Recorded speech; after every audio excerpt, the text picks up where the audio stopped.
You ever wonder what makes a great gamer? Great gaming is not only about cheering on our teammates, but also being there to pick us up when we're down. Guardian down! We're a Destiny 2 podcast that focuses on three things: community, news around the gaming industry and Destiny 2, and thought-provoking topics in the game.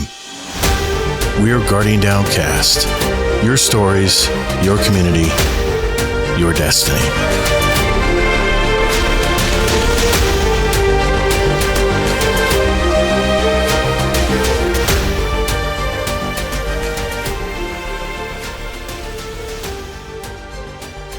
What's up, Guardian? Welcome to episode 293, quit laughing, of Guardian Downcast. I'm your host, ToddtheGatr, and I'm a day one Guardian who loves gaming and especially the Destiny franchise. We're the podcast that's all about your stories, your community, and your destiny. For those of you who may not have discovered our podcast, we're a weekly Destiny and gaming show, and I've been producing audio episodes for over 5 years now. Things have changed a little over the years as our show has grown. One of those changes is that we've decided to produce a live version of our show on YouTube and in our Discord stage channel, where you can interact with us live on Thursday nights at 9 p.m. Eastern. And you can always, of course, watch it again on my YouTube channel in a replay. The audio versions are always available to all of our glorious podcast listeners out there. And of course, you can go to our website, guardiandowncast.com, and listen to any of our back episodes on demand. This week, it is our monthly roundtable for February. For those of you who may be new to the podcast, once a month we produce a roundtable episode whereby members of our community bring a topic, story, article, or just a point of view to the table.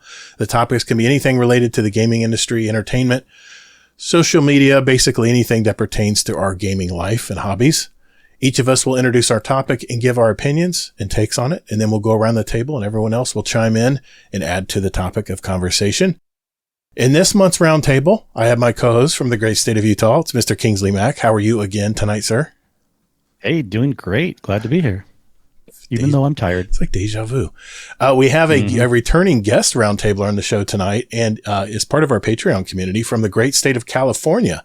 Welcome back, Deadpool1 Merc. How are you, sir? Doing good. Thank you for having me. Thanks, you man. Appreciate you coming on tonight. You may remember we had Deadpool1 Merc on episode 261. You can go back to guardiandowncast.com if you'd like to hear our interview with him. RNG is off tonight. He did have an additional topic of discussion. And before we get into our topics tonight, let's catch up. I'm just curious what you've all been doing this week in gaming and life. Deadpool1 Merc, since you're our guest here, what you been doing this week, man? Catch us up. What's been going on in life? So I've been gaming on Destiny 2 here and there. I was doing Iron Banner on Monday. Mm-hmm. And that's about it. Watching some shows like The Rookie, catching up on that, or rewatching and catching up on that. And working. You said you were in the emergency room tonight. Did you want to share what that was about? Yeah, I had a really bad pain in my stomach. Oh shit! And it started around like 5:30 this morning. It was really bad, and I tried to sleep it off. And around 8 o'clock, it wasn't going away. So I had to call out today, and I had to go straight to the emergency room. But I am doing a lot better. I'm doing 10 times better than what I was this morning. Everything okay, man? Yeah, everything's good. Okay. No, everything came out positive for everything was like good. Okay. So no negative stuff inside me. Nothing's wrong with me. That's good. So. Man, I've been going through the gambit with the medical profession lately. I never thought I'd ever say this, but I've got bursitis in my hip. It's basically where your muscles tied to an IT band. It's like you probably know this, but it's a band that goes along the length of your leg, and you have your hip flexor muscles, also called psoas muscles, and you have your buttocks muscles, your gluteus maximus muscles, and they play tug of war on this band. And what ends up happening is the band just gets pissed off, and there's a little bursa sacs underneath that cushions your bone, your hip bone, to your IT band, and it just pisses it off and gets it irritated. And then your IT band seizes up, and then it goes down to your patella tendon, and it's like your whole leg is on fire all the time. And that's why I have not been sleeping very well. But we don't need to hear any more medical jargon, Gator, so I will keep moving on. Let's go to Kingsley. Kingsley, what you been doing this week, man? Jesus. Help me, please. Yeah, I've been getting no sleep last couple of nights. Not going to go into any details, but I just started a new prescription medicine. It'll be temporary, but like I just wanted to try to not take the stuff that would help me sleep at night. And so like the last 2 nights I've had no sleep. Today was a busy work day. I had to actually go out. Ooh, boohoo me, but like I had to go out to a customer 45 minutes away, which is not normal for what I do most of the time. I'm like, today of all days when I have like no sleep, under my belt, like, so whatever, I got past it. But earlier I was like, I don't know if I can make it, guys, because no sleep for 2 nights in a row. Man. And I was able to get like a half an hour nap today. So I feel at least okay, the best I can for that amount. And I know I'm going to sleep tonight. I'm going to take some CBD tonight and zonk out or something. But that's something I haven't tried. And people ask me, have you tried CBD oil? I'm like, maybe I should. Maybe it'll help with the pain too. But I actually take like legit stuff. The problem, if you want CBD to work, you need to get it at a dispensary that also sells THC. Not the crap you buy online. Yeah, I got you. So I actually take like a CBD mixture and I do a tincture oil, just a. Got you. You put it in your mouth and stuff, but like the oil on your skin's not going to help you. That just helps your muscles and stuff. But anyways, I'm glad to be here. Welcome to the medical podcast, everybody. Right? I've been a little bit of gaming and Destiny. This is kind of the off part of the seasons where I'm not as interested because nothing's going on with the story or new stuff. I was meaning to hop in Iron Banner some more, but I just got busy with another game I started playing. I'm going to go into that for my topic for the week, though. But excited for the new act to be coming up, which is really just going to be a week away as of this recording coming out. That's right. And and then, but last night in IRL, wife and I went just out of the blue. She's like, "Hey, let's go to the melting pot." So we had a lot of fun. I love that place. See, we like to do things just more. I mean, it's not like we don't celebrate anniversaries or things like that, but we like to do things more just on the fly, not make so much a big deal on actual, days and things like that. And I loved the suggestion she offered, and we just went because we've been there a fair amount. There's a good one in Salt Lake, 20, 30 minutes from our house, and we just like to now. It's good if you've never been before, but I don't recommend like the main course part. I think the better part is the cheese appetizers and the desserts. It is. The meat in the middle is just more expensive and not as good in my opinion. So we just got a couple drinks. They have really good old fashions and martinis. They do. And got a couple cheese dips and then the chocolate dessert one and had a great time last night. We've gone to Melting Pot since I remember bringing my kid. He was in a carrier. That kid is 27 now. We used to put him in a carrier and they'd let us put him in the booth next door where he just slept. And we would have fondue with the family. Yeah, it was nice. They had an extra booth right next to us. And they said, just send him here. And, God, man, we've been going to Melting Pot,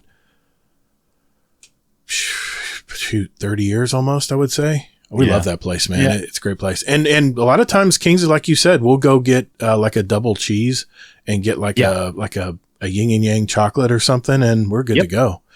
And usually by the time you stuff yourself... You don't need the main part. Yeah, if you don't want. Yeah. I was going to say, by the time you stuff yourself with bread and cheese, you're like, I don't feel like any meat or mushrooms and veggies now. I just want Also, to me, the cheese is like the most...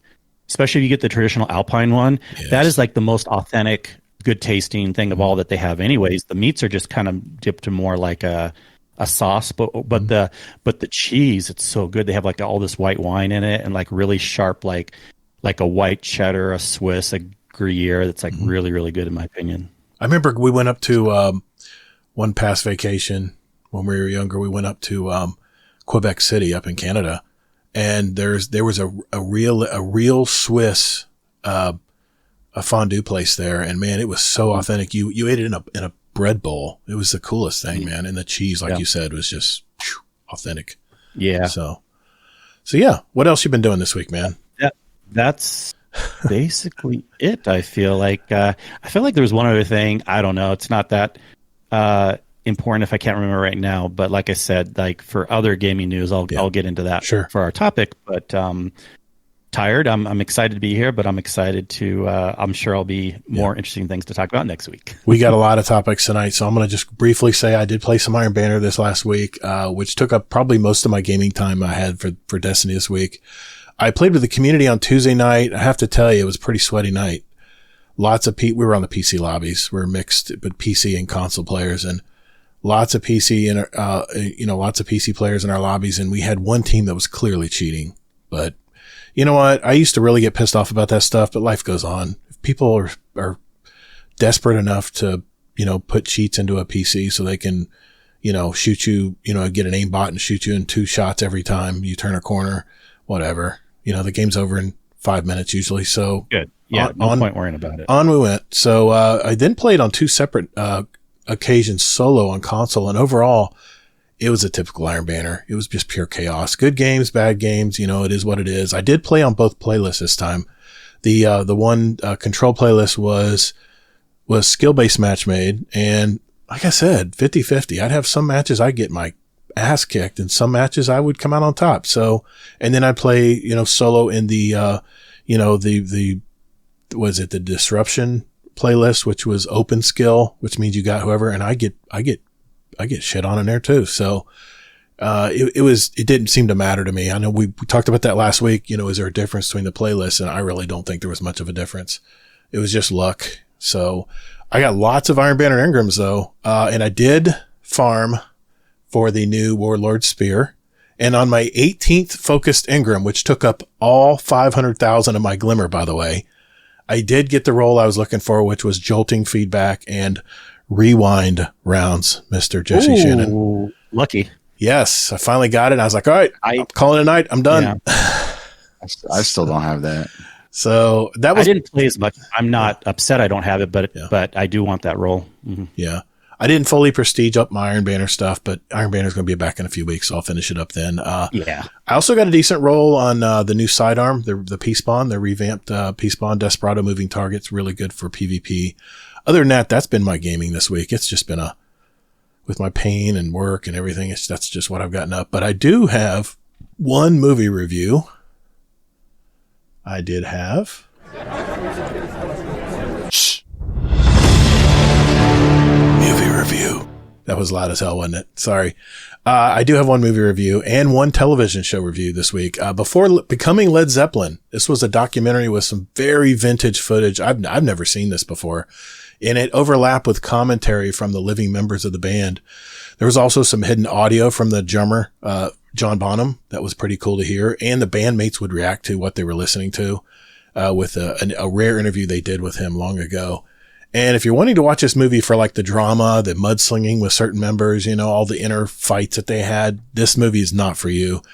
One thing that I did learn though was the lead guitarist, the legendary Jimmy Page, really created a lot of the band's music. Page would start off with a riff and the others would add their kind of parts afterwards. And of course, the lead singer, Robert Plant, would create all the lyrics for the song. So you could say that the nucleus of the band was Mr. Jimmy Page, which I did not know. I always thought it was Robert Plant. This movie was purely about the music and I loved it. For the music lovers out there, definitely a must watch. I give this one 3.5 stars. Solid, good movie. And it's a good documentary. It was a little sluggish in the middle because a lot of the clips were kind of a lot of the same. So it kind of dragged a little bit in the middle, but it was certainly made up for it with all the original content. Now I did see a new TV show that premiered on NBC this week called Suits LA. And if you recall, I watched the original Suits. I think it was 4 or 5 seasons of it that were fantastic. Sharp writing. I mean, you really knew each character's story and their mannerisms. How the whole series started at that little hot dog vendor on the street between 2 lawyers. They didn't even realize they'd be lifelong partners. That was a fantastic opening to the series and, gave it a really a good foundation. But in this version of Suits LA, the start of the series starts with a flashback scene to 2010, and you really don't even know what the hell's going on at first. And it flashes forward to the current storyline, which just seems very rushed to me. I wasn't feeling the magic, of the 2.0 version of Suits, but, I am going to hang in there and just see if this goes anywhere and see if the story elements start to kick in. And, that's the part I usually hang in for. But, and every night after our live podcast here every night, I love to go and watch the latest episode of The Pit on HBO Max. It's really a gritty ER drama, and you can just tell it's the opposite of Suits. It's really good casting, really good writing. Everything is on point. And of course, I finished the Traders UK edition on Peacock. Didn't end the way I thought it would, but I'm on season 3 of the American version with Alan Cumming. If you've not seen the Traders, and I said it's not traders like stock traders, it's like traitors, like Traitors. It's a game where it's like Survivor, kind of like Survivor, but there's traders that are in the pack, that are in the group of all these friends. It's like Big Brother and Survivor had a baby. That's the only way I can explain it. Except, everyone's comfortable in a nice castle in Scotland. So yeah, that's pretty much my week. We got a lot to cover, and I promised Kingsley I would keep things moving tonight. So we will be right back with our very first story. Hang in there, guys. Hey, thanks for listening to Guardian Downcast. There are several ways you can contact us. First, you can find us on X at Guardian Downcast. Or you can find us on our Instagram at Guardian Downcast and see what pics and reels ToddtheGatr and his podcast guests want to share with you guys.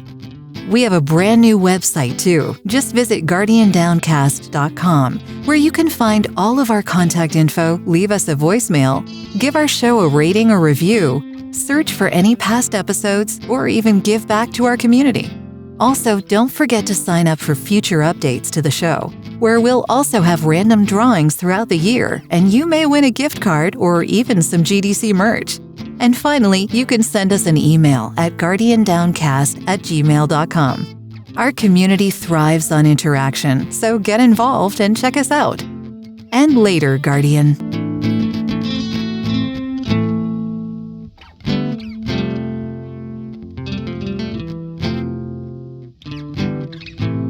I wanted to mention what RNG mentioned earlier about the latest Destiny news, and that I've been talking about how you should go back. For the new players, we should reopen the Red War campaign, right? We should get back to the Red War, the beginning of Destiny 2. We need to get back to our origins.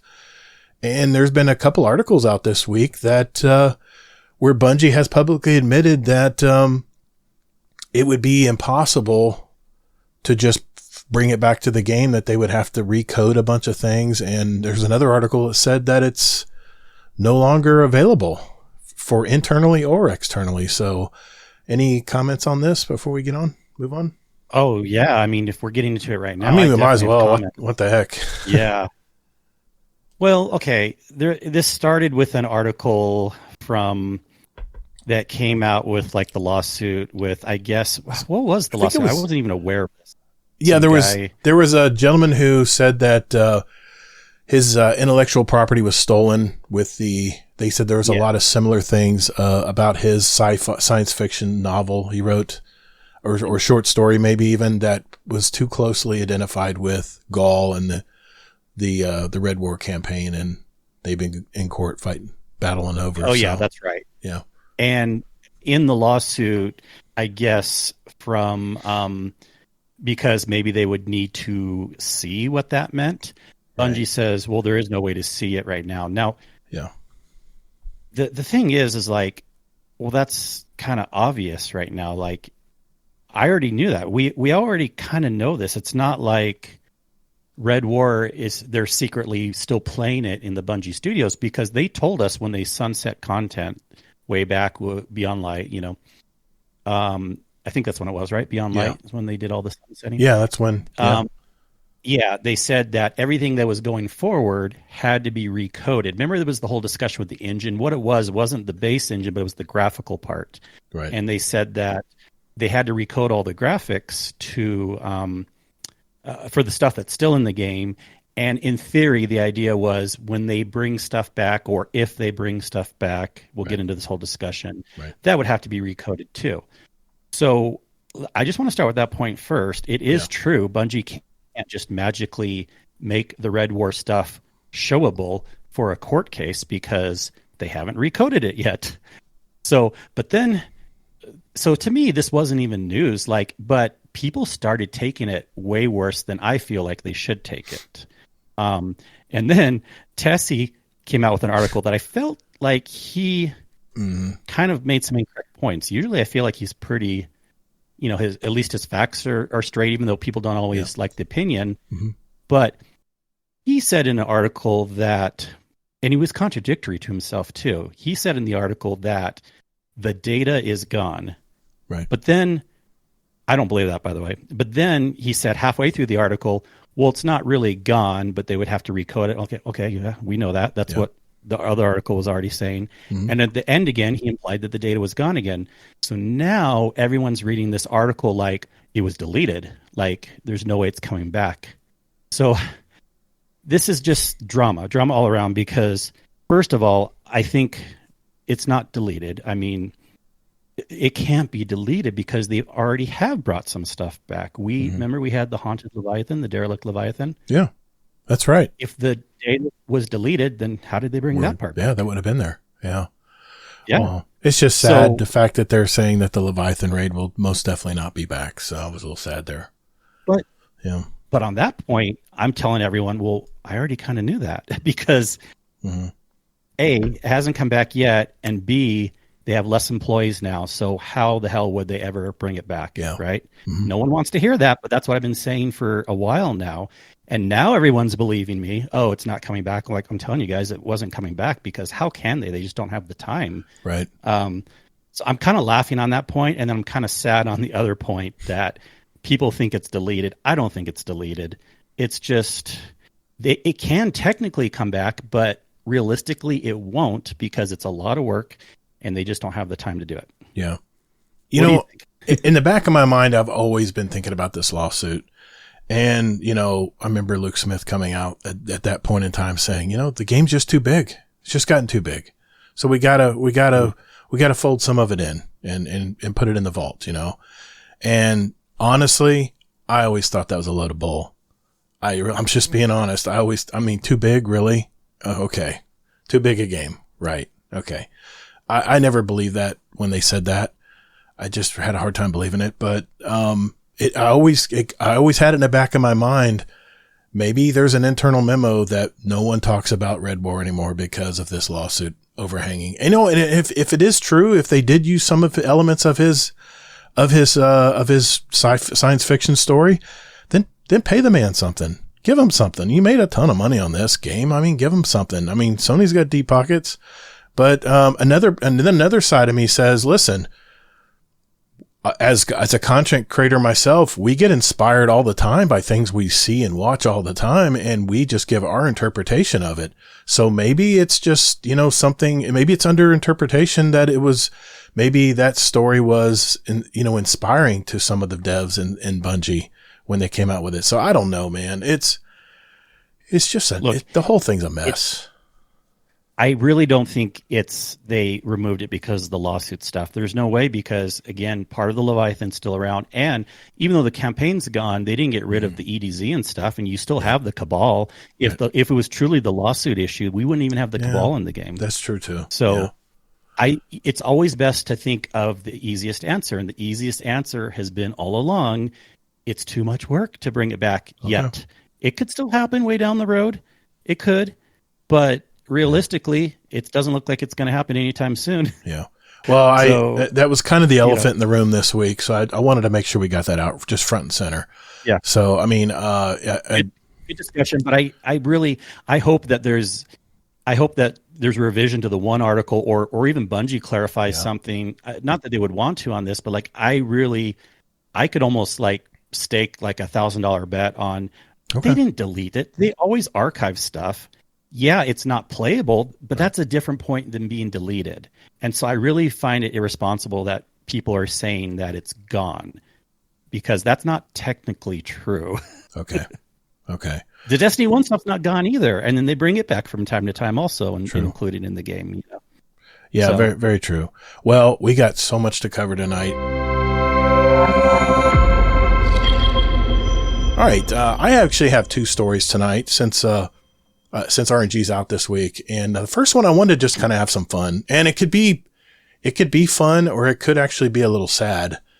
But, this was based on an article from a popular blog site that I read a lot. And, they mentioned a lot of things, and I had a hard time believing some of it, but, According to the article, if a time traveler came back to the present 30 years into the future, in other words, they came from the year 2055 back to today, these are the things they would say would have disappeared by the time 2055 gets here.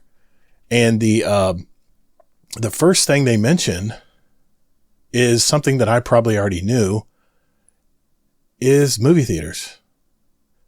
They say basically that the fact that people wanting to sit together and watch a show together, which is kind of sad actually, but they said that movie theaters would be one of the things that would no longer be around because, I mean, the streaming services and all the stuff that we use right now, I mean, it's already kind of written on the wall, you know, that movie theaters are going to be going by I think honestly in the next 15 years, I think that movie theaters are going to become more of like a boutique thing. It's going to be very lush. You're going to have nice super recliners, a nice huge loud sound, you know, sound system like they do in the Dolby theaters and the nice recliners and everything. But you're going to pay a premium to go in and watch these movies. So I think that's where movie theaters are going to go, at least in the short term. Another thing they said was not going to be here in 30 years is wristwatches, which you can argue most Gen Z out there say, what's a wristwatch, right? But they, you know, they say here with most keeping their timepiece and their cell phone, there's really no need for a wristwatch anymore. And they say some old timers will still sport the old Apple watches out there. Okay. Enough said.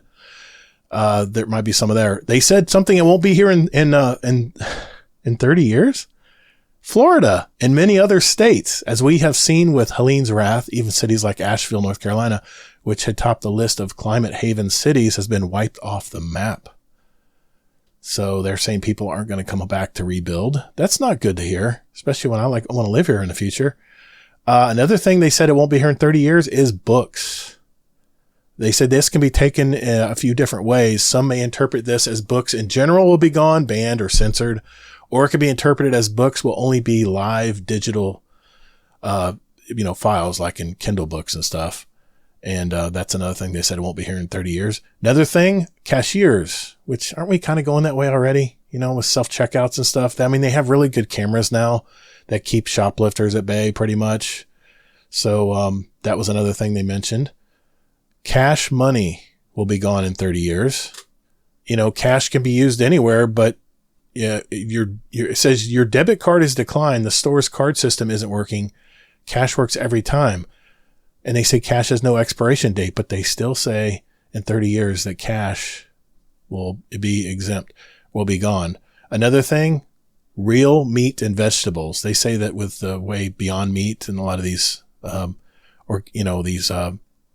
synthetic meats and stuff that they're making now, that real meat will be a luxury in the future, 30 years in the future. And I'm thinking 30 years, I'm going to be well into my retirement years. So, and one thing they mentioned was teachers. And I don't know if I agree with this one, but what they're saying there with teachers is that we're going to go back to the 1800s where they had small schoolhouses that taught many ages, because according to this article, and it's a little dreary, this article, saying that the population is going to shrink over time because people are going to want to have less kids over time. So I don't know if that'll happen or not. They said servers in restaurants will be going away. I guess robots are taking over that. I don't know. There were some other examples here, but I was just curious what you guys thought won't be here in 30 years. You guys got any thoughts? This is just kind of a fun story to start everything out. What do you guys think? I think it's all interesting because recently on the news this morning when I was at the hospital, I saw that they are letting go of 100 teachers in Oakland. So they're just to save up to $95K or something like that. I can't remember what the actual number was, but they're getting rid of some teachers because they say that they don't need that many teachers now. But yet some schools, like the school I work for, we need teachers. So it's hard to put that into realization that that's going to happen. And then for as far as cashiers going away, I could see that happening.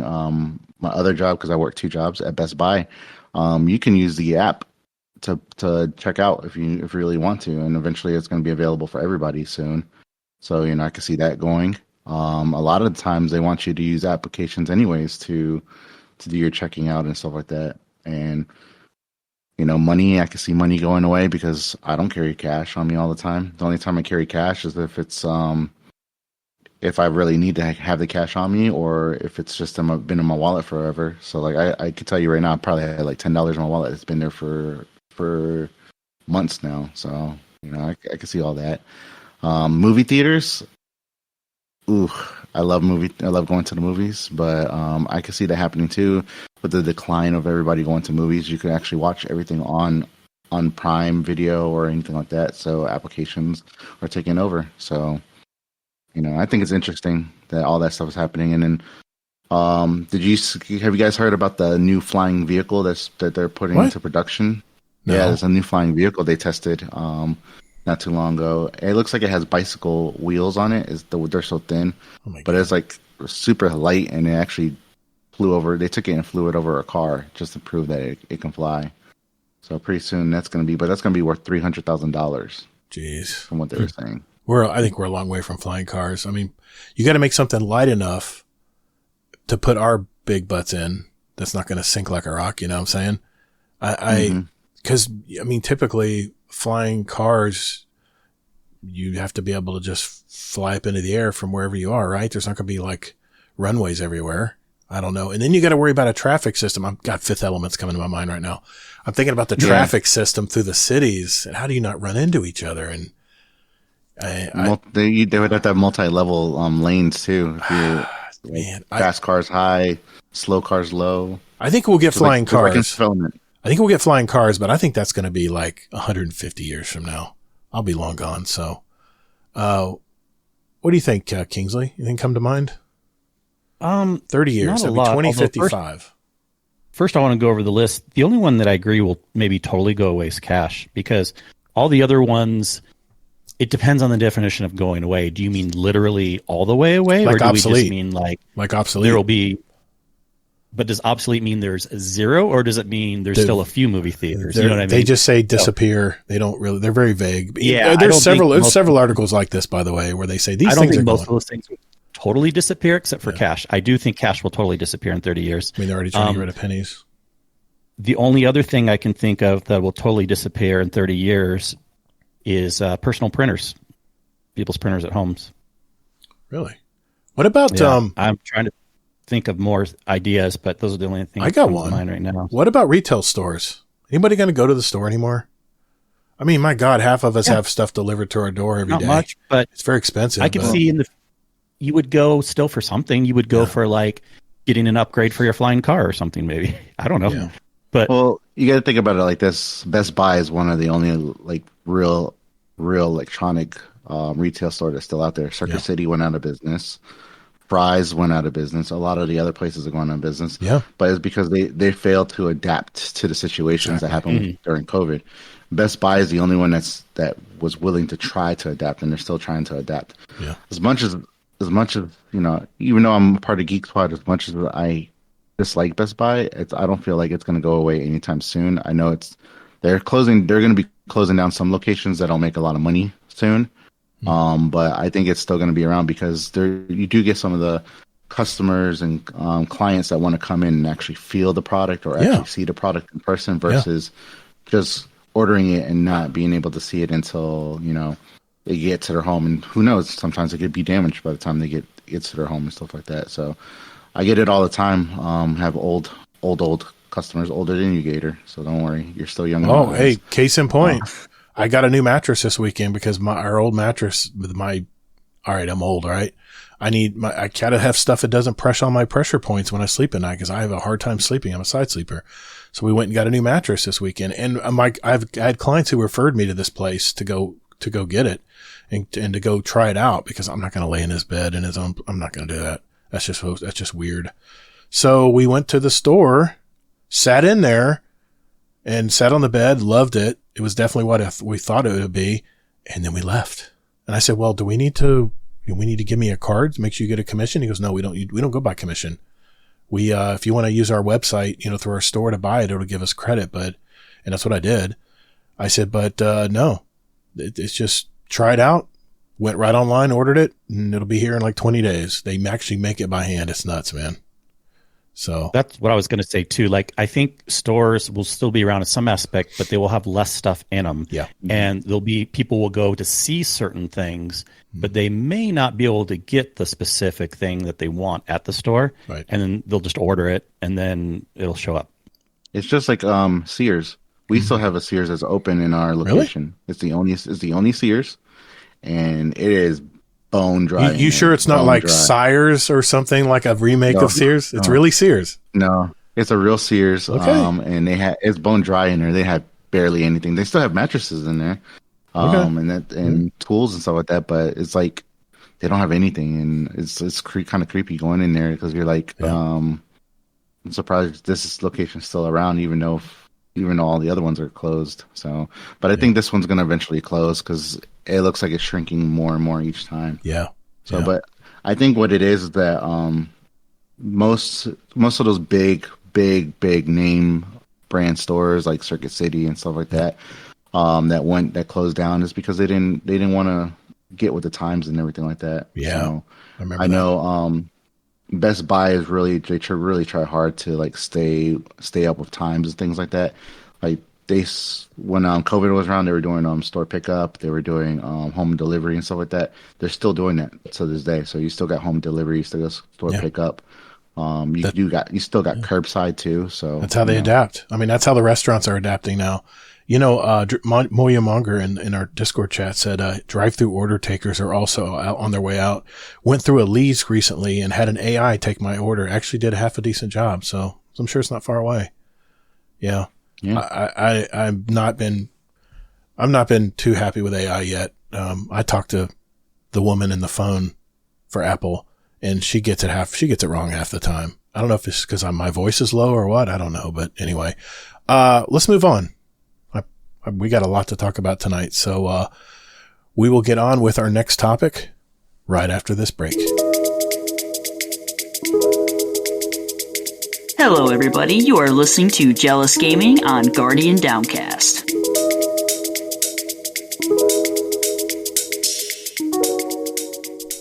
Okay, for our second topic tonight, it is Deadpool 1 Merc. What are you bringing to the table tonight, Deadpool? All right, so I'm a huge person on mental health and things like that and video gaming.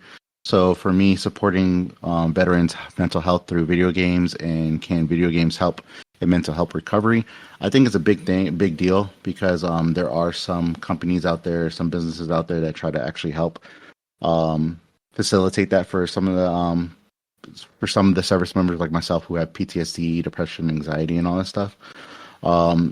They found that video games do help distract some of our symptoms of depression and stuff like that, and it has helped out with a lot of suicidal ideations. So, like, a lot of people have been avoid that. I know for me, video games is a big part. I love video games, even if it's just a few minutes here, a few minutes there.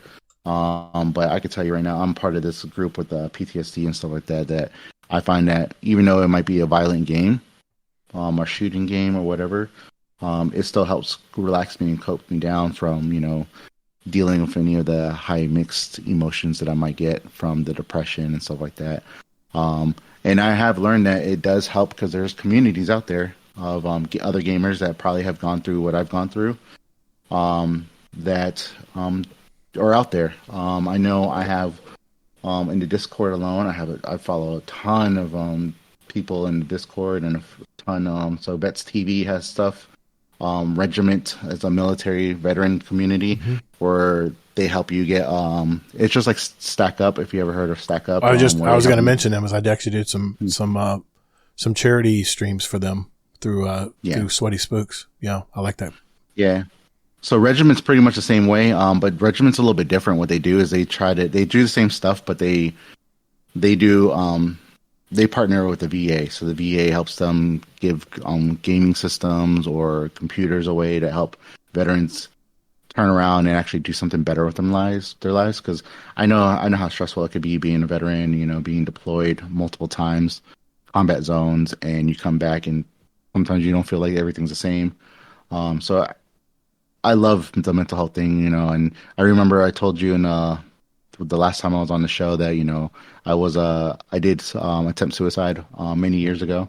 And for me what helped me push through that too was not just finding all these different communities and stuff like that, but was finding people that actually love gaming and love the passion that I share with them.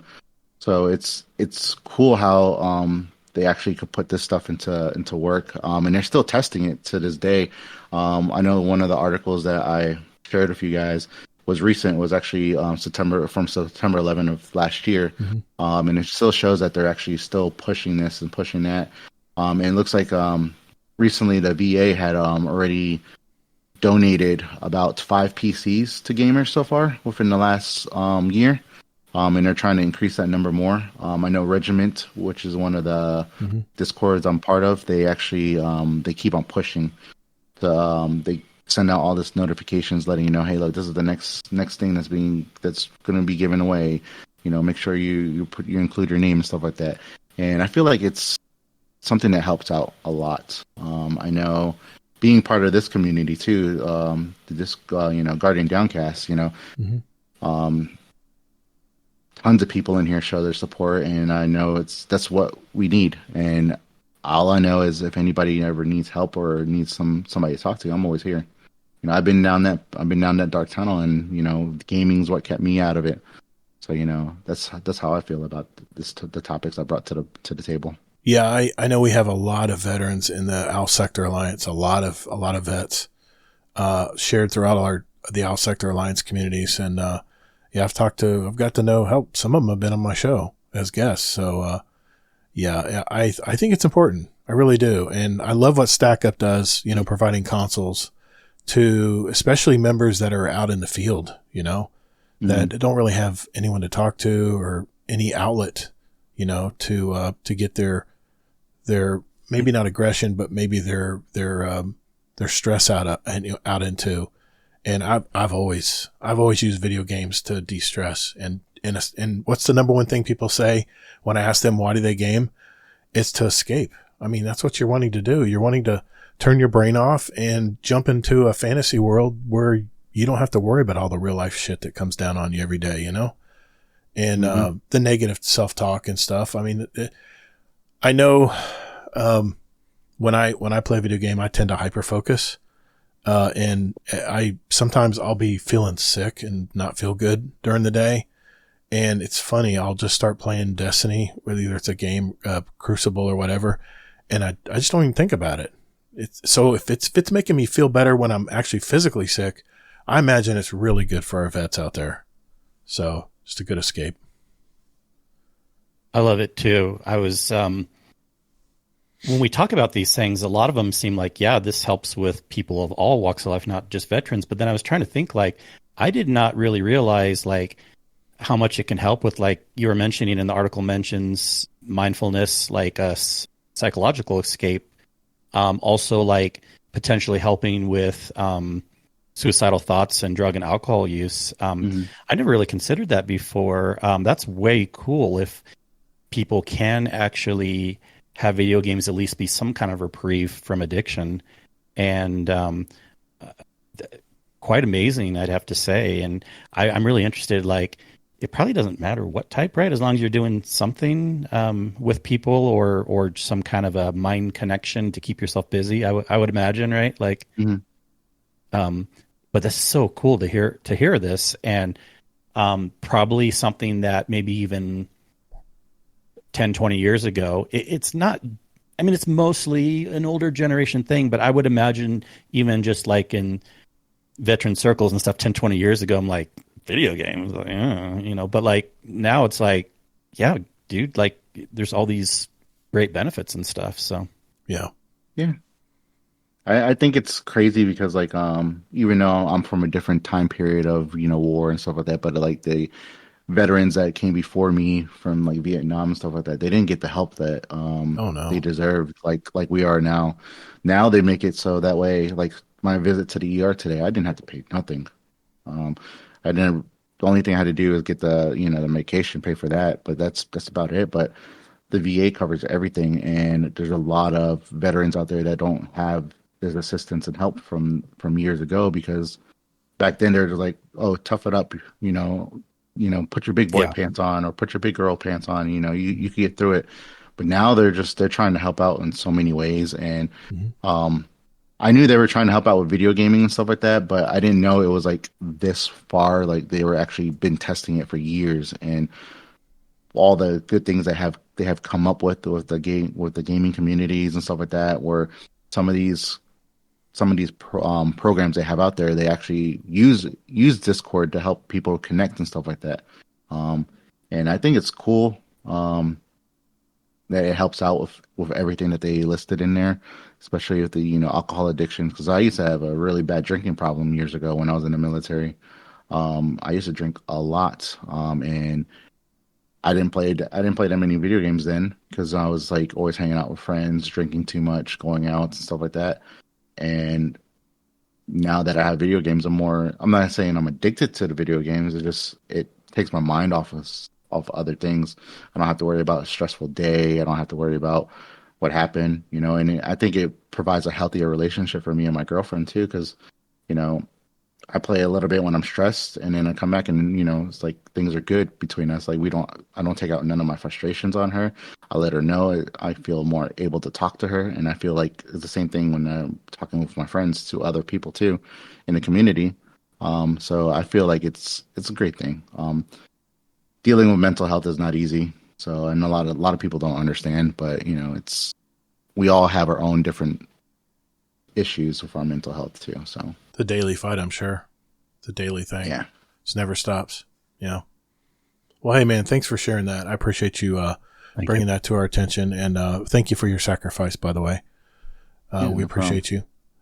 Man, we got so much to talk about tonight. So I'm sorry, but I got to keep moving along here. Kingsleymac is up next with his story. Be right back.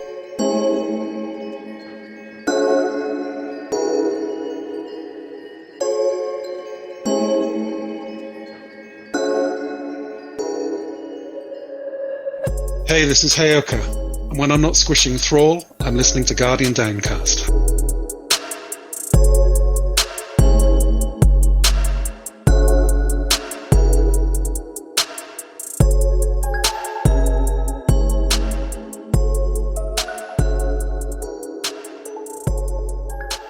Okay, our third topic tonight is from Mr. Kingsleymac. So Kingsley, what are you bringing to the table this week? Yeah, my topic is kind of an introduction. It's a two-part thing into a new video game that I've been playing that I had no idea I would like this much. And then a topic that goes along with it that you can get AAA released video games these days that are complete or good enough on day one. Of course, nothing's going to be totally bug-free, but basically ready on day one.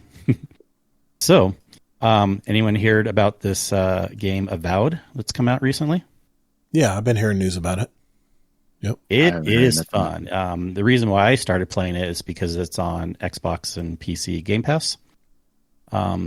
It's not on PlayStation, unfortunately. They have tentative plans to bring it at some point, but Obsidian was bought by Microsoft, Microsoft, and so it's just kind of a PC and Xbox thing right now. But a lot of us do have PCs, even if we don't have Xboxes. So I highly recommend checking this out because you can even just drop a few dollars at it to see if you like it or not. But basically, here, let me see. I was copying some. Yeah, I heard while you're looking for that, I heard the combat system was second to none on this game. That's what really sells the game. Yeah, I mean, it may not appeal to everyone. Some people may like other combat systems differently, but I really like it. And by the way, right now it has 81 Metacritic score for critics, which is pretty darn good. Yeah. User scores will always be mixed, but at least it's a 7. I haven't put in my review yet. I would give this like an 8.5 myself. Obviously, it's not perfect, but really, really good. But basically, how much time have you spent in games in wonder of various fungi? No, not us normally, but that was before this first-person RPG Avowed tuned up and changed things. Very rarely does such a strange, captivating, and considered world arrive on your screen. It's even rarer for that world to be realized in pin-sharp, bleeding-edge visual techniques and combat systems that tug at the corners of your mouth every time you engage with them. Avowed is truly a lunar eclipse of a game. Perhaps we shouldn't be so surprised. This is the latest production from Obsidian Entertainment, an old RPG master with the likes of Star Wars Knights of the Old Republic, Fallout New Vegas, and the Pillars of Eternity series to its name. And it's had a head start building the world. Avowed takes place in the same settings as the aforementioned Pillars games, the fantasy world of Eorg, where gods treat humans, hopefully I pronounced that correctly, where gods treat humans as their playthings, and races with wildly different cultures struggle to share the lands without bloodshed ensuing. Although it's an incredibly rich setting for this new Skyrim-esque adventure, Obsidian built this world for old-school isometric RPGs and to an ever-changing system. Fights happen in a very highly stylized way. The action will slow to a momentary pause to highlight incoming attacks and opportunities to counter. There's kind of like this faint whiff of a Street Fighter or a Dragon Ball Z about it, which isn't a comparison they were trying to draw when we hit the new game, start of the game, but timing your block and your attack inputs, thinking about the best moments to deploy your abilities and command your party members to deploy theirs, plus the layer of magical attacks you can ping off from grimoires and wands, gives you a lot of freedom to express yourself in each fight. I want to read one other, so that's one article that was given it high praise, and then I want to read one other article about, funny enough, this game was originally going to have more similarities to Destiny. Not so much the sci-fi part, because obviously this is a fantasy game. But I don't know if you guys knew this, but Avowed was originally, back in the day, pitched as Skyrim meets Destiny. And yeah, and this was a while ago. So basically, it started its life back in 2018, that long ago, as something the then independent Obsidian studio could present to prospective buyers. The game was planned to be a Fallout New Vegas and Pillars of Eternity studios' magnum opus, and was going to be an online fantasy RPG mashing together Destiny and Elder Scrolls Skyrim. The ambitious pitch called for players to adventure together online in a huge open world. 2018, Microsoft bought Obsidian, and work continued on Avowed, but the game struggled to come together. And by the time Xbox announced Avowed publicly in 2020, Obsidian actually cut the multiplayer out entirely. So this is just a single-player game. But that's okay, because I'm going to go on to more reasons why here in a second. Then in January 2021, Obsidian scrapped that version of the game, which had been in development for 2 years. Carrie Patel took over as director, and she implemented two big changes. The first was to focus more on the world and lore of Pillars of Eternity, and the second was to replace the Skyrim-like open world with instead large zones. This was the same approach used in other games like the Outer Worlds, Obsidian sci-fi RPG from 2019, and of course we know Outer Worlds 2 is going to be coming out. Yep. I loved that trailer when they showed it in the Game Awards. It was good. Look good. Yeah, by having the zones instead of an open world, it helped them build different varied locales and skip over a ton of technical hurdles that you can get in open world games. With any game, you think, okay, we can't climb every mountain. Which ones are really worth the effort for us? And then they knew that the Outer Worlds, from the Outer Worlds game, that we could build a really great game with open zones, and that adds some advantages in terms of letting you really theme your areas more distinctively. Think about, like, again, Destiny has different planets, you know. Even if they make a more open world version when we go to Frontiers, it's probably, you know, you still, different planets or different locations still have generally the same theme. And so there are sometimes advantages to having zones versus open world stuff. I know in open worlds you can kind of like have things that kind of blend slowly to looking different to something else. But there really is like more this sense of each zone you're in has a main theme to it. It was a messy development cycle for a while, including multiple vertical slices and reboots of the game, but it paid off in the end because Avowed has received near universal praise from critics and has proved a hit for Xbox's Game Pass service. they say what's next. They don't know, but they would love to do more within this Pillars of Eternity world. I'm telling you, this game, I had no idea I would like it this much. I'm not usually someone to like fantasy games. I'm definitely not a person to love RPG games in general. I like heavily action adventure RPG, like, Destiny is a light action adventure RPG. This is a action adventure RPG. I get bored out of my mind when you're talking about like actual Dungeons and Dragons where you have like a million stats you have to go through, and you like, I'm gonna do this move, then this move, then this move, then this move. But when you can put it into a video game and have it be an action adventure version, I started this game very skeptically, and within a couple minutes I was hooked. Really? Because the gunplay feels good. Well, it's not gunplay so much. I mean, there are guns too, actually, but it's a lot of bows, a lot of magic, wands, things like that. But there are actually some guns you can do too. You can have combo stats where you can pick a character and you don't have to go all into wizard or all into warrior or all into ranger. You can do stats from all of them.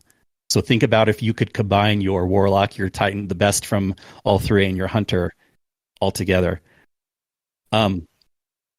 The worlds are so densely populated. I was spending hours just in these cities where multiple levels of buildings had like back alleyways or basements or rooftops that you could find some way to jump onto with like rewards and chests up there and collectibles and just things to explore. Or even when you're outside the city walls, before you go to the main part of the world, you want to go around the whole city wall because there will be like little caves you can find underneath or some big dungeon that you didn't know was there.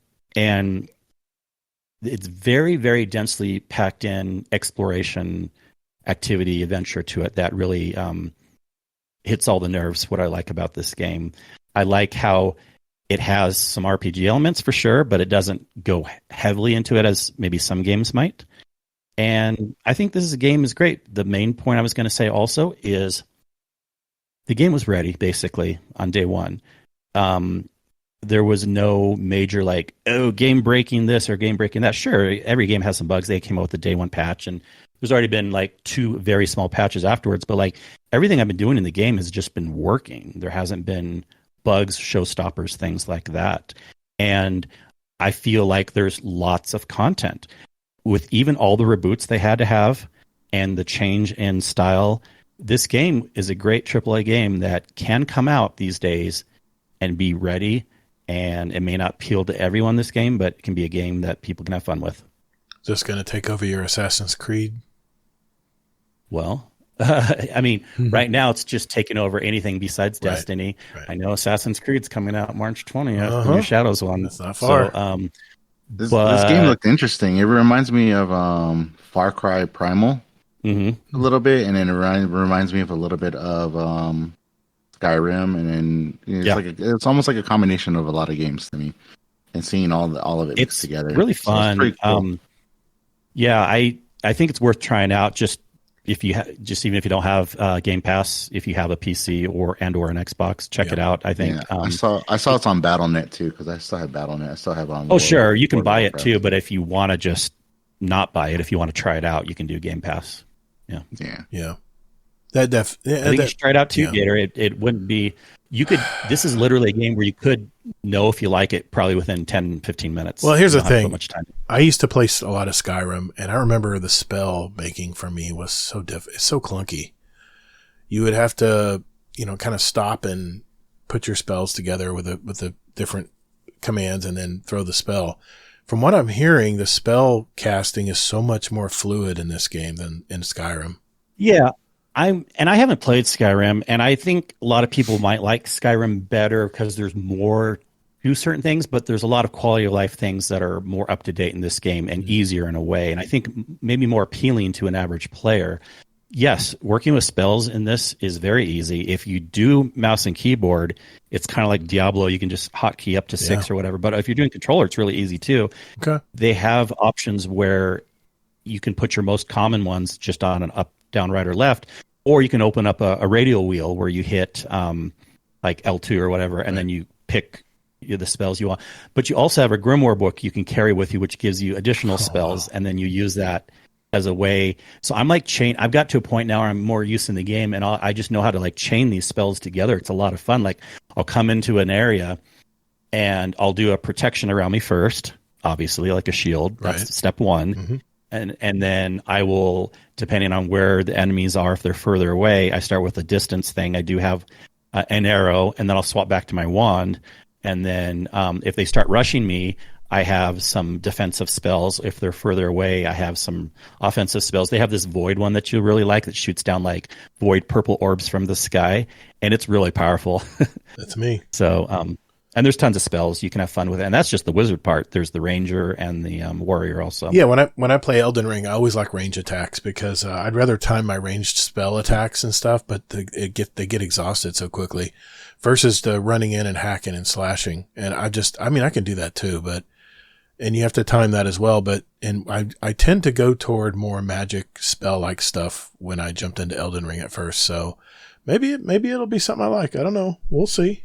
Well, I'm just happy there's a game that's out that generally people aren't saying is broken. Generally, true. It was released great day one, and it generally has good reviews. Not everyone's going to like it, but really good critic reviews and pretty good score reviews. And some of the other Discords too, and the All Sector Alliance people have been talking about it and really enjoying the game. And so I think it's cool that we can have games that come out that are even compared to games in the past that are different, but still like a new version with great graphics and excitement and just exploring things and having fun. And nice.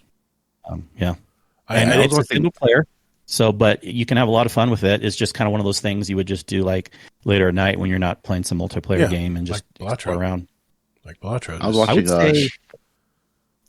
I would say real quick, as far as time you could put into it, I don't know. Some people was claiming if you rush through the campaign, which you don't want to do because there's certain things you can only get with doing the side quests. And, and even then, I don't usually rush through campaigns. I like to explore lots of things. But some people were claiming it could go as quick as 20 hours if you rush through the campaign. Sure. But if you even are rushing through everything, the campaign is maybe like 40% of the game. Tons of side quests, tons of other things to explore. I'm already in I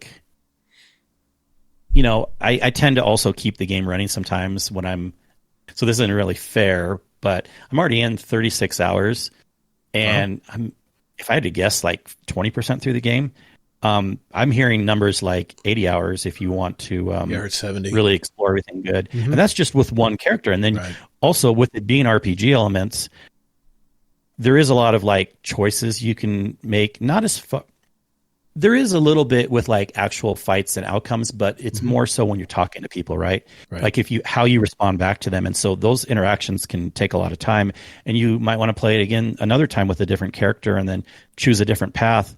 And then you might kill that person later versus sooner, or not kill them at all or something like that. Right. So. It reminds me of Fable. Fable was like that, where you could take one path or the other. Fable, I love Fable. I wish it would a ton of it. Come out with a new version. Yeah. That was an Xbox staple in my house for a while. The 360 days. Yeah. Mm-hmm. All right. Good story. Good topic, Kingsley. Thank you very much. I did not know it was originally supposed to be a Destiny meets Skyrim. That would be interesting, though. Think about it. Basically, just in the multiplayer part, I think, as far as Destiny is concerned, but because it was always going to be fantasy, but yeah, it's kind of too bad they couldn't keep multiplayer, but. I'm glad whatever they did with change pivoting was a smart move, because the game, how it is now, is probably smart versus trying to do too much and it not being good with anything, I was watching a stream on it the other day, and actually it goes so smooth. It looks so smooth. Like the guy was doing some stuff, and then he switched to his gun and then shot the gun, and I was like, it just went so smooth. It was so smooth, and I was like, man. It feels very good. Like when you're, again, kind of the slowdown when I'm like doing my bow and arrow, there's like a dance element to it. Like, I'll aim at the crit spot and things kind of slow down and I'll shoot that arrow. But then once it goes out of my arrow, the game picks back up like a half second quicker. And then I can swap to a spell and shoot that out. And then I can go back to something else. And then it slows down at all the right points, but speeds back up at all the right points again too. I like it when it's fluid for like a game. that. Yeah. Yeah, for a game to be having no issues too in the beginning. Yeah. That's pretty good. That's a rarity. That's a rarity these days. That's for sure. Okay. You know, I gotta stir the pot before we leave tonight. But first, we're gonna check in with the TWAB this week just to see if there's anything highlight that we need to talk about. So we'll be right back once we look on any of the main points from this week in Destiny.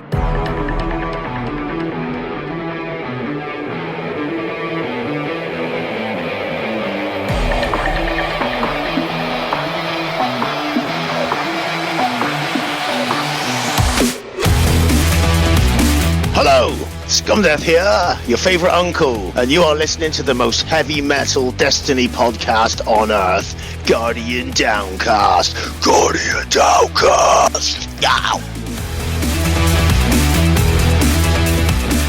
Okay, this week in Destiny for February 27th, 2025. This week in Destiny, we're jumping back into the Grandmaster Nightfalls and prepping for Act 2. Can't believe it's here already.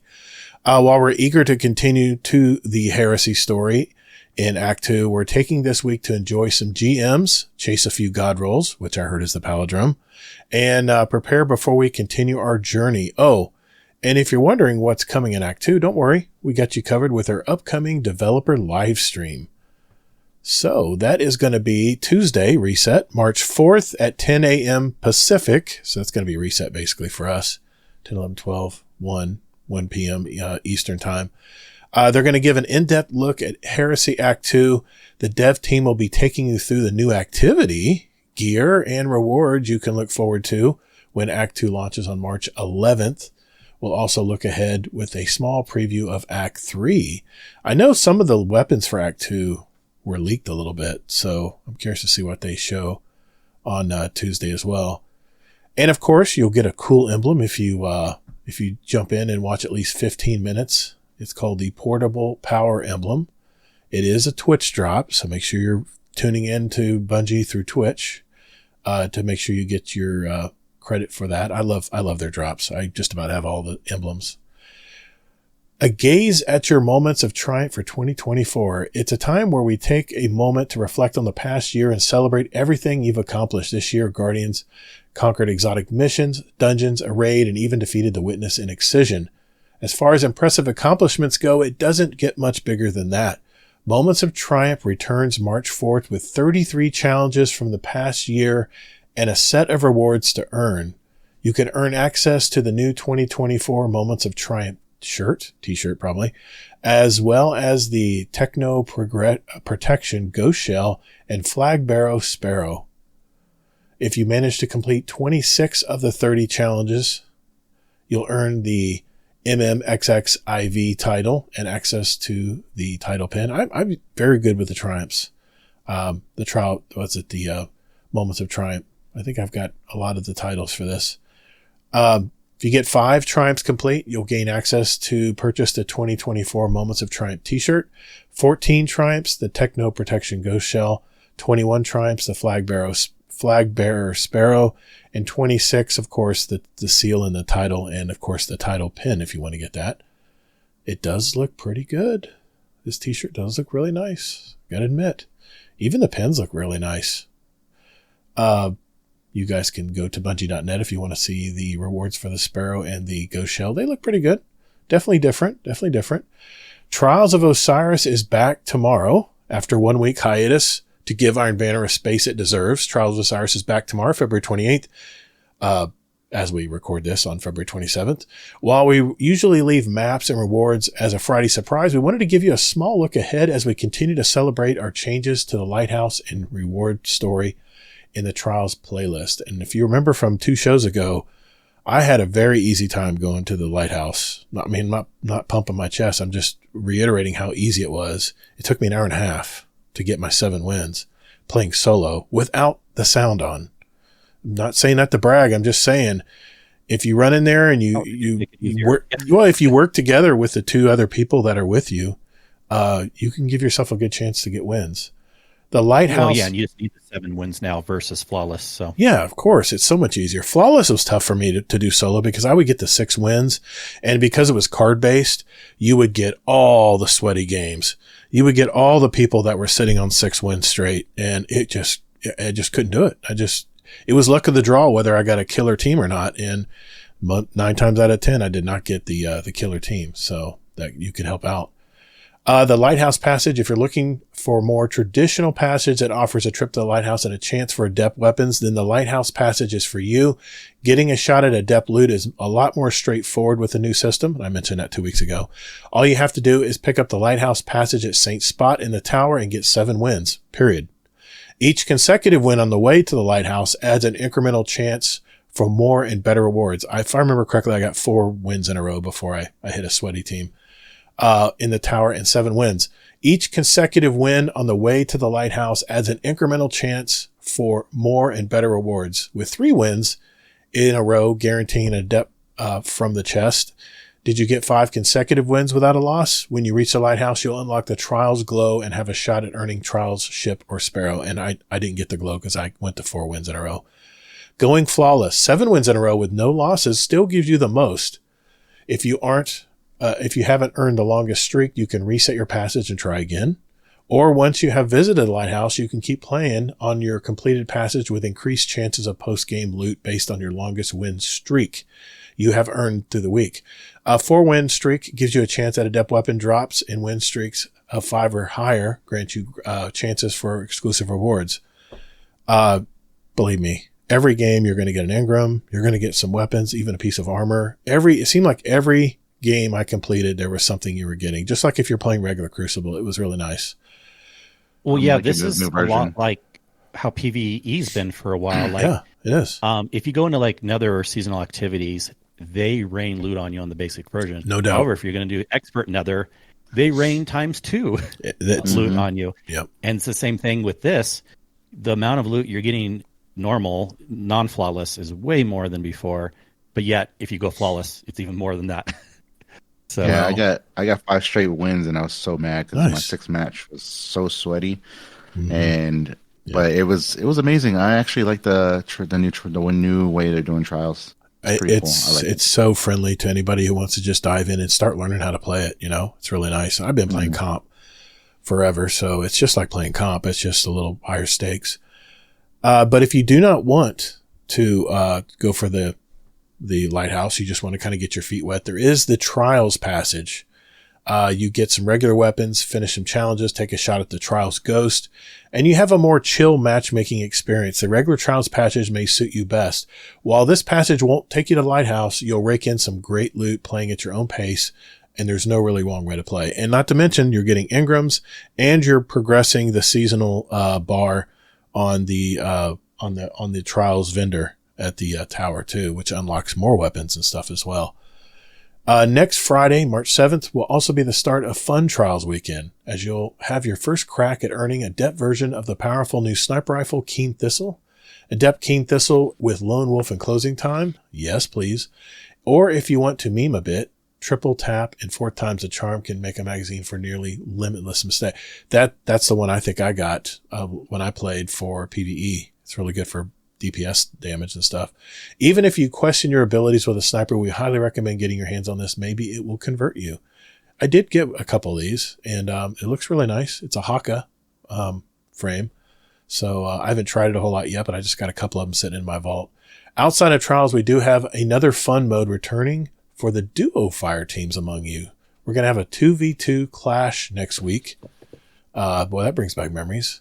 We're talking PvP. We've got a little fun coming to Quick Play Small Team Rotator. It's been a while, but doubles are back on the menu.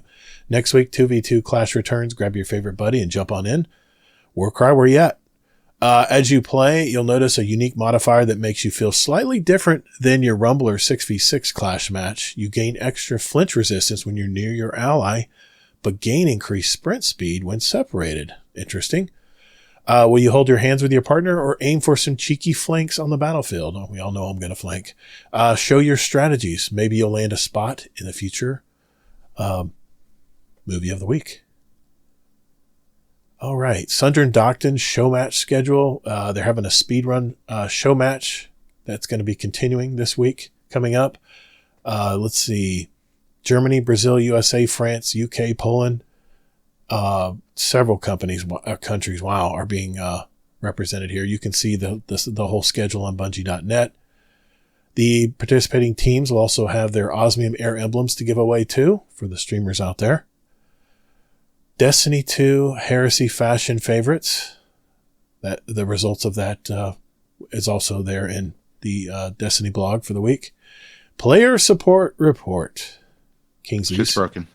Well, yeah, that goes without saying, but I always give Kingsley a shot to go through and pick out anything that's interesting. I mean, looking. I think this is up to date. No, they did fix. We were talking about our ARC build that we really liked last week. They did fix the things that were broken. To make it even better It's even stronger. Patch. It's even stronger. However, there is a known issue that says Ionic Sentry sometimes doesn't chain lightning enemies, so there could still be a small issue there. Okay. So that was interesting to me. Shit's broken. Yeah. But thanks for saying it, Deadpool. Yeah, thanks for saying it for us. But shit is broken, folks. Shit is broken. Even though I'm not wearing the shit's broken shirt tonight. There is some really cool art and a movie of the week, of course, in here. You can always follow that. And there you have it. Another TWID ends. Did you get a nice palindrome yet? We're getting back to farming them the moment we finish writing this very paragraph. We should end it now. There, done. No? Did we forget something to mention? Oh, yeah. Have an amazing rest of your week, Guardians. We leave you with this amazing Aztec-inspired fashion to brighten your week. Emblem incoming. Now back to the GM.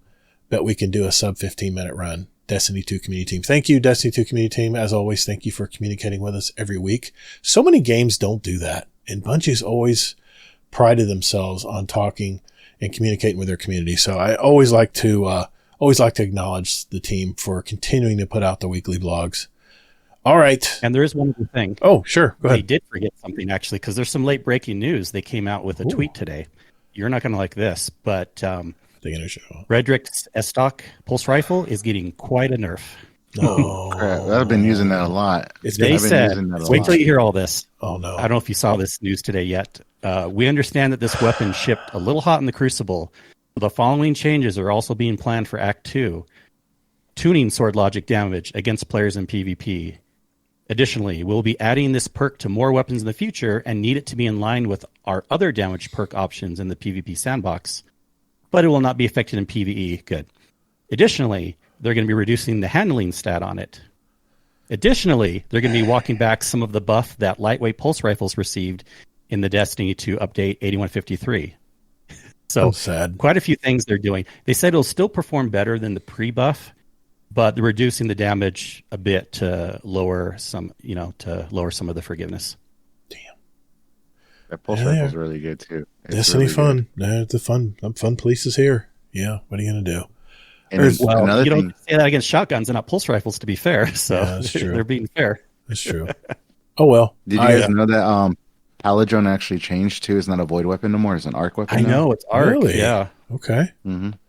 But it's sad they didn't add something like jolting or a volt shot or something. I don't think, right? There's no volt shot on it. Yeah, there was something that people really wanted, but it does. You know why that doesn't bother me? Because the sleeper weapon of this whole season is the Joxer's longsword that you can get from Crucible drops. It's Crucible Ingrams. It only takes one Crucible Ingram to farm it, by the way.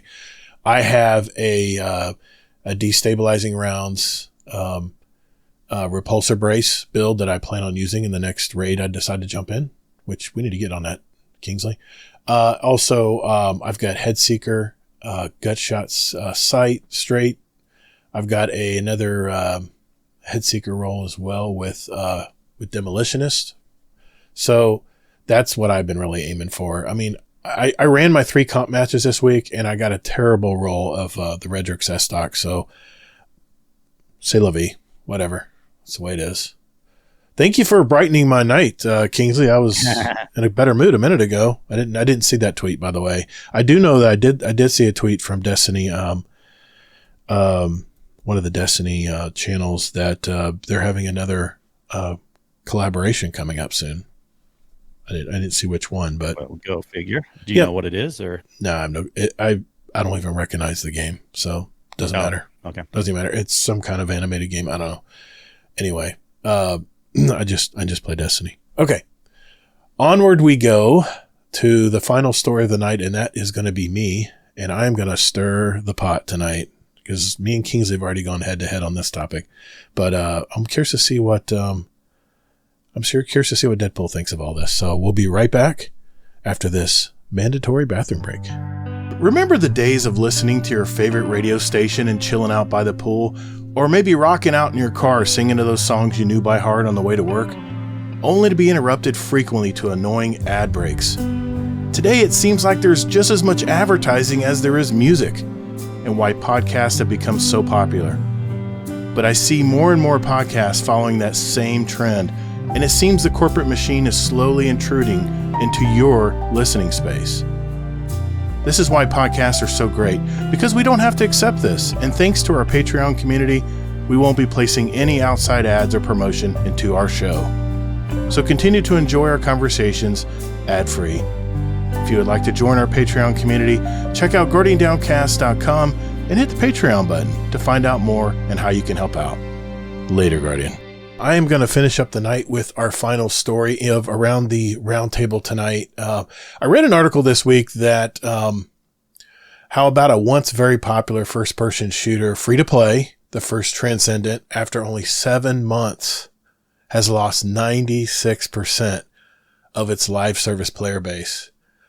And I was curious to talk with the guys tonight as to why this might have happened, but more importantly, is this a grim reminder of what's on the line for the new year of Destiny 2 content, codename Frontiers? And what is it going to take to keep Destiny 2 from the same fate as the first Transcendent? And I know I have a little trepidation with this topic, and I realize that it could go off the rails, but what better way to conclude the show, right? Am I right? Anyway, we all know when first Transcendent came out, it was kind of a free-to-play Destiny-like game. And from what I'm hearing from the community is that First Descendant, or the first, what's the name of the game again? The First Descendant. First Descendant. I'm sorry, the first Descendant, right? Yeah. I think you said Transcendent. Oh, I did write Transcendent in my script. Oops. Yeah, it was probably, I just wanted to make sure. It was probably late last night when I wrote this, but anyway, no worries. 96%, man. I mean, but here's the thing. This reminds me of that other Destiny killer. What was that one game that was third person that you could fly in the air like a guardian, but immediately when people realized you ran out of stuff to play on it, it just died. What was that game a long time ago? That's how bad it is. We don't remember the name of it. Anthem. This reminds me of Anthem. It was real excited. I remember Astacross playing the first Transcendent. No, damn it. The first Descendant. And I remember they were saying, oh, it's fun to play. There's bosses and you can go around and I'm thinking, did the jiggly physics of half naked women, did it just get old? Did the novelty wear off? I mean, I remember gamers and even Destiny content creators celebrating how awesome this game was and how you could grind to unlock all the cosmetics. So I'm a little confused how this isn't such a great game to play anymore and it's nearly dead, to be honest. I also got some feedback from our Destiny community that tried to play Warframe. And like me, it just didn't feel the same as a Destiny game. I won't single anybody out, but I kind of agreed with them because I tried to get back into Warframe and it just feels different. It just feels different. So with that magic quote feel of Destiny, is that going to be enough to keep players engaged enough? I mean, think about it. We're in year 11 now of the Destiny franchise. I'm just curious, is that what you guys, lack of content, I think, is probably what killed that game. And I think what they thought maybe because it's free to play, that the boobies and the skin clad female characters that run around and the jiggle physics and all that stuff, maybe it was just a fad and just came and went. I think I know some reasons. I don't know if Deadpool wants to go first or not, but I definitely think I know some reasons. You could go, Kingsley. You could go. Okay, sure. First of all, it wasn't as bad as Anthem. Anthem died out way quicker than First Descendant. But I played it too. The main thing, I did some research on this. I forgot this was the topic, but I did it a few days ago. People did play this game a lot, but attention spans are a lot shorter these days for a lot of people. Not everyone plays just one game, Todd. A lot of people like to try different games. I can see that. And what happened, the biggest thing with this game wasn't so much that they didn't like it. It's just that they grinded through it so fast, so many hours, you'd be surprised. And they didn't come out with more content. Yeah, I mean, that's the research I was doing. Yeah. And then to answer your question on Frontiers, yes, I am still concerned. I think Frontiers is going to be really great, but I still expect a month-ish or so after. Who knows what's going to happen? Yeah. You know. I mean, look at the turnout for Heresy. It was really good. I mean, that just goes to show if Destiny produces some good content, then people will show up to play it. What do you think, Deadpool? I think so. The First Descendant, I have a friend that actually plays it. He burned through the game really quick, and he said that he just put it down. He's like, he just no sense of him playing it. He plays Call of Duty more now than he did. Yeah. He said it just seemed. He said it was a wow factor in the beginning, and then he said it just dropped down for him. And I was like, I didn't even play. I downloaded it, but I never even got a chance to play it because I was like, I'm too more focused on Destiny and Warframe because I do play Warframe from time to time every once in a while, but and Warframe has a good amount of content, right? It has a ton of content. Has a ton, and it is a free to play game. It is, but First Descent, it kind of got to a point I heard that there just wasn't any more content. Yeah, so it kind of got stale. It got stale, and then I think that's what's hurting them is because they haven't come out with nothing new. Yeah. And they haven't pushed nothing new. They haven't even announced anything coming out soon. Yeah. So hey, they made they probably made their money. I mean, all the people who bought the bikini outfits, I'm sure that paid for the game right then and there. I mean, the DLC, the stuff you can buy from Eververse. I mean, I'll admit, hey, I'm raising my hand. I bought the Star Wars stuff. I mean, I'm a Star Wars geek, man. I've watched Star Wars ever since the original game. You tell me I'm not going to have you tell me I'm not going to fly around with a TIE fighter that makes the TIE fighter noise when it's flying in orbit? No, I've got to have that. I mean, that I won't probably ever take that off, by the way. But that leads me to my next point. Since you said that, they didn't have any, and that was the same problem with Anthem. They ran out of content to play. But my second point, and the reason I did not play the First Descendant was when you wanted to, grind for stuff that they would make you wait like a whole day for it to come back from the printer or whatever the machine was you put it into to get whatever you were trying to craft to play more and upgrade your character. This brings me back to my good old topic that Kingsley and I may not exactly see eye to eye on this, but I mentioned in the Discord on past shows that games need to respect the player's time. The guys at Generation X Gaming, they say this all the time, and I can't agree more. And I don't want to put words in their mouth, but this is definitely something they talk about a lot. And those guys are about my age too, so they've played the video games all in the past as far as I did. And I'm an older gamer, and a lot of us have jobs. A lot of us have limited time to play and where to decide to apply our time. And usually for me, it's all about the loot. If there is a weapon or a cool cosmetic or even a badass exotic piece of armor, that's what will get me to invest the time to grind for it.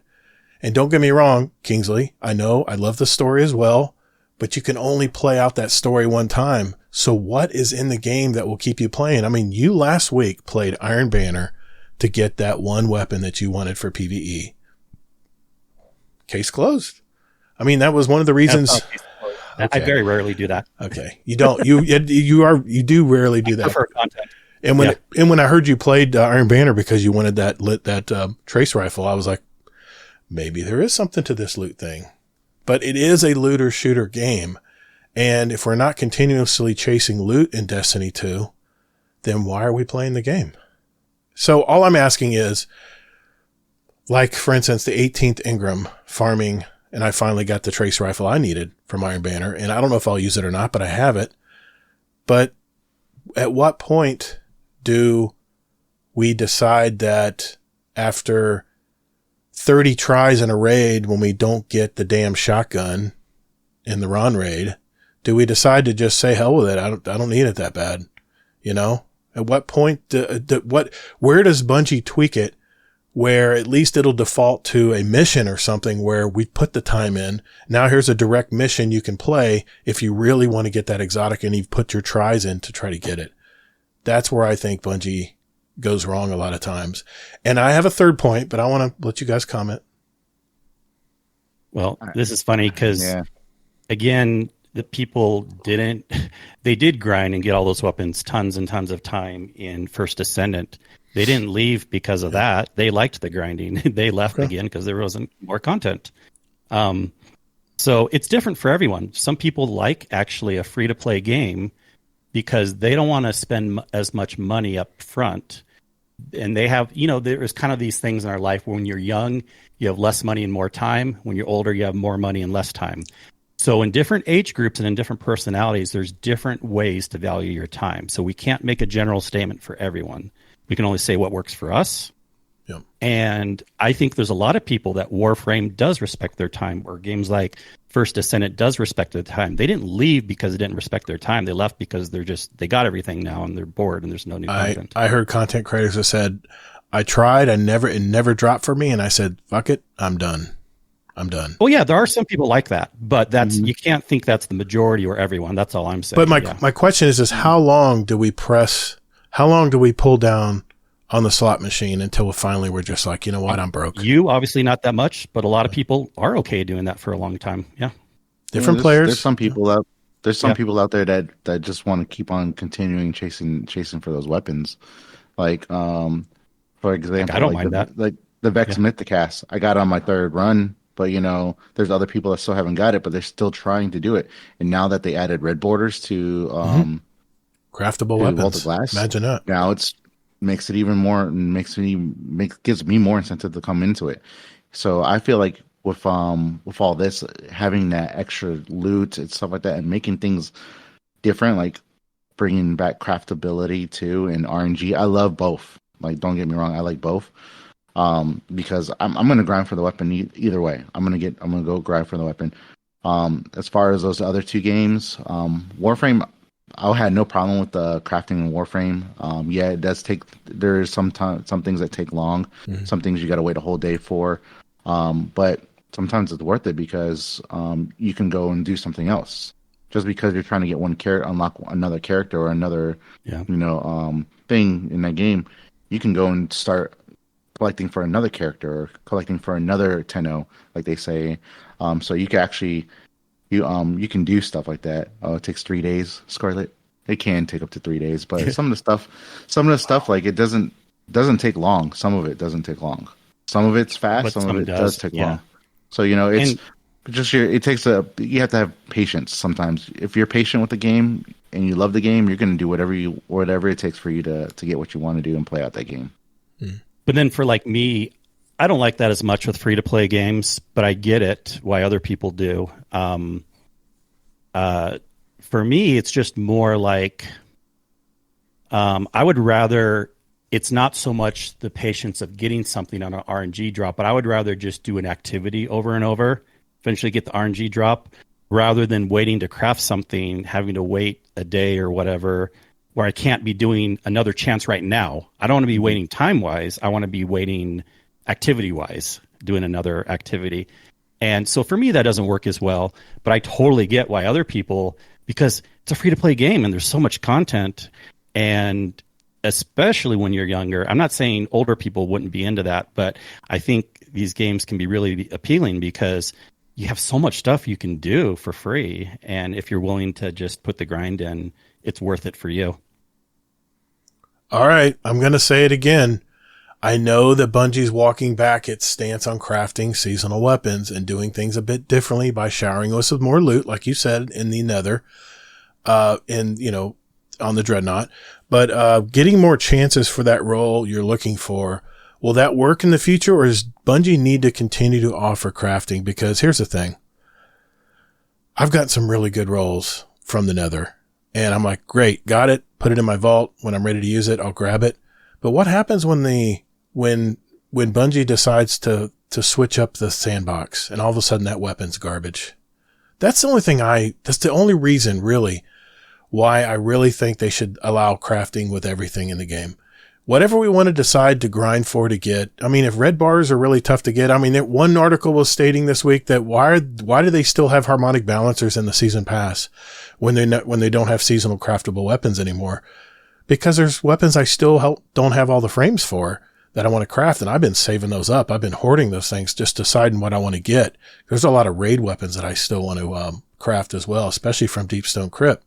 And of course, now we have the Vault of Glass weapons that are craftable, and that's driving a lot of traffic there. But can you imagine if tomorrow or next week, they say, listen, guys, we got a big surprise. We've been talking about this big quality of life change coming up. And starting tomorrow at reset, everything in the game is craftable. Do you not believe that would create so much more content instantly in the game?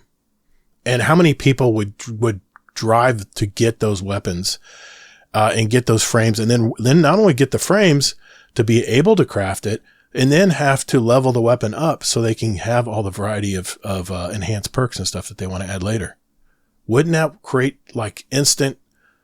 To me, there's definitely for some people. Yeah. Yeah, I agree for some people, because there's some people that I know that there's some people I play with in my clan that hate they hate crafting weapons. They rather do RNG.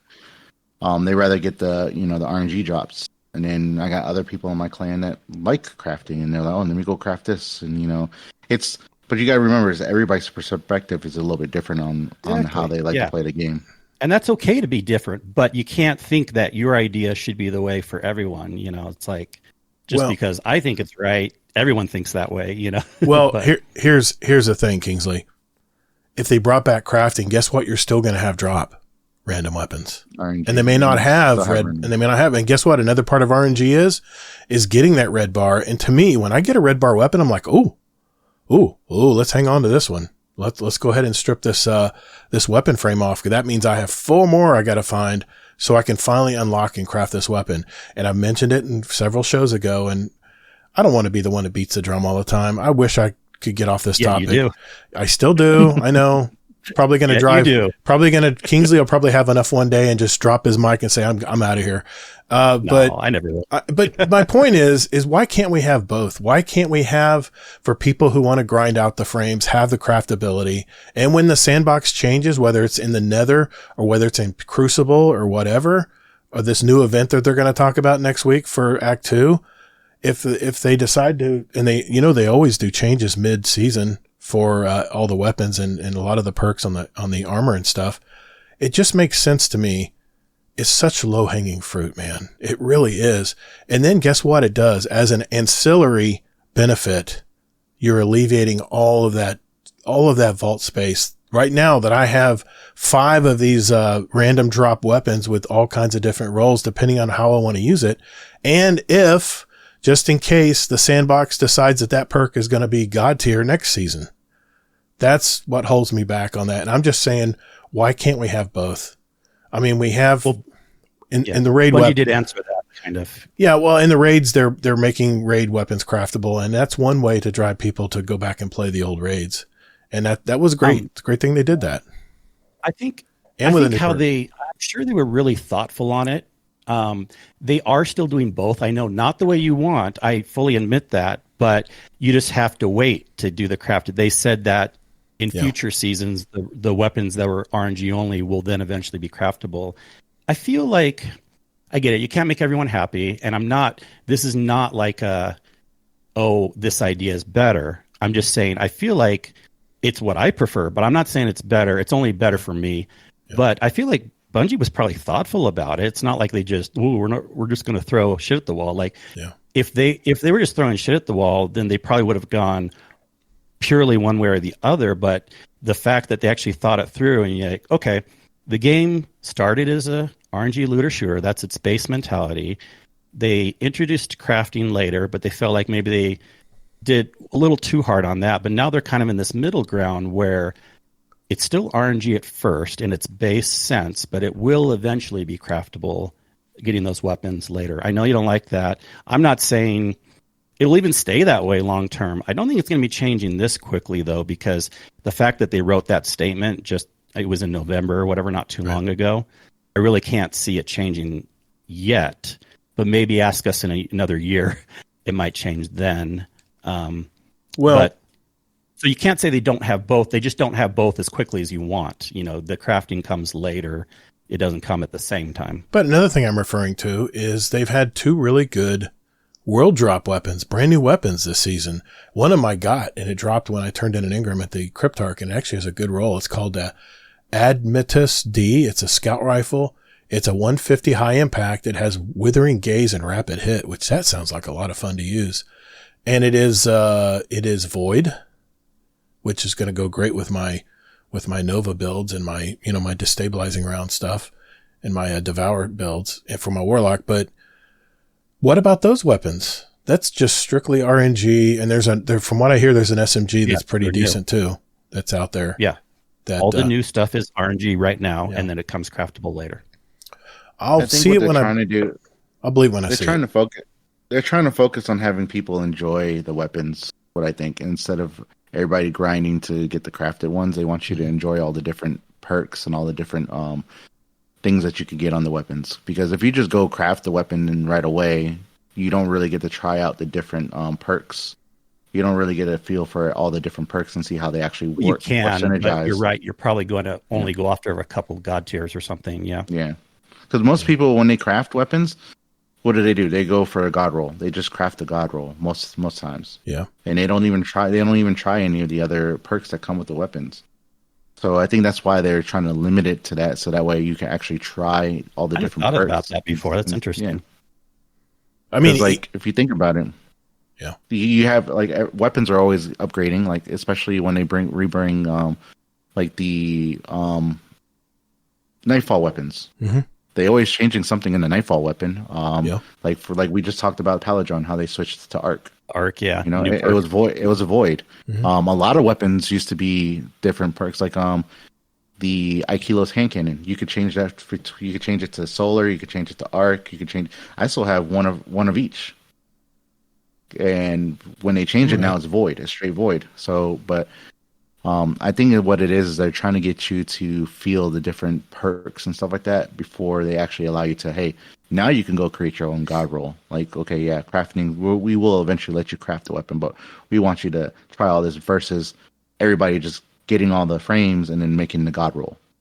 And there's precedents, like in raids, the old raids that admittedly may not be around anymore, but it used to be you could only get those weapons by RNG drops in the raids. But now things like Anarchy and things like that, you can eventually get them other ways. Mm-hmm. So it's not like they haven't done that already in the past with there's only certain ways to get things at first, but then they make it easier later on. You know, Trials, there was only one way to go to the lighthouse at first, but now it's easier. That's a prime example of respecting the player's time. I've used that. I think there's so many different viewpoints on this topic. Yeah, we could talk about this topic. And like I said, I mentioned I would keep it on the rails. I did have a few questions for you guys though, regarding Frontiers coming up.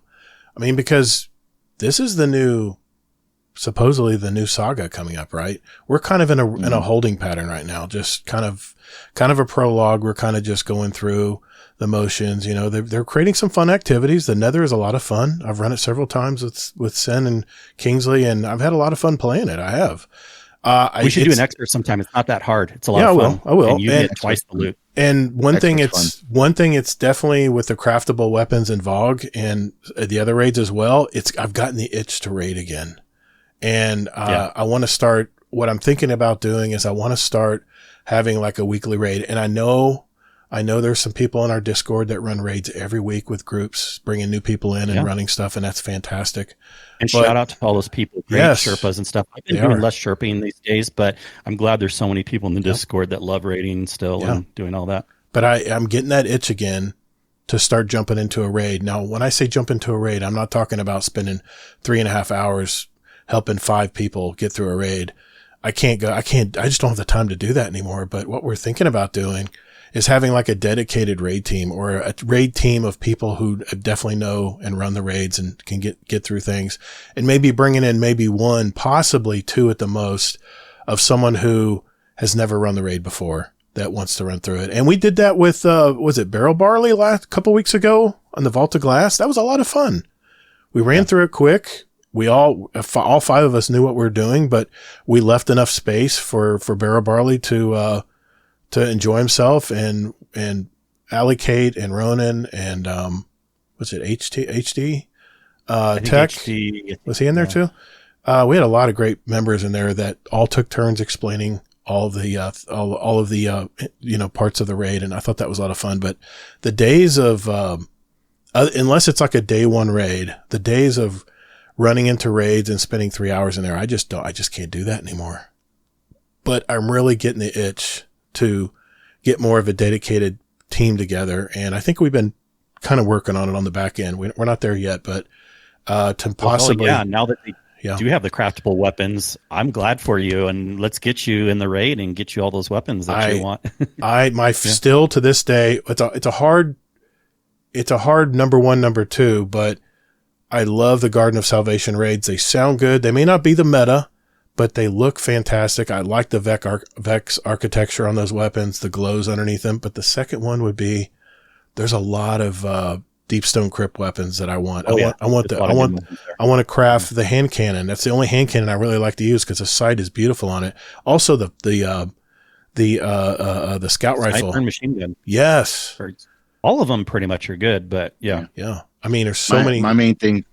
My main weapon from Vault of Glass I'm going to be chasing is going to be Fatebringer. I love Fatebringer. Yeah. That was one of my favorite hand cannons. Yeah.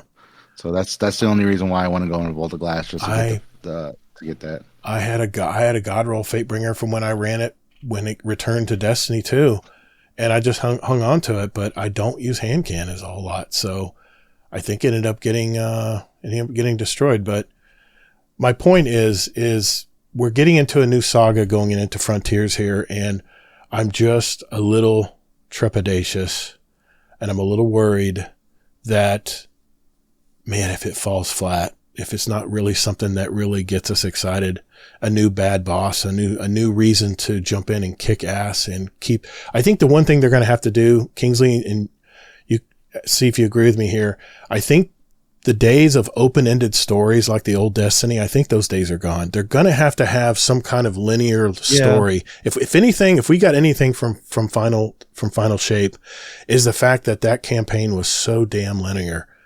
And they wanted you to stay in there and finish it before you did anything else in the world. That was fantastic for me. The fact that you had to follow a story to an end.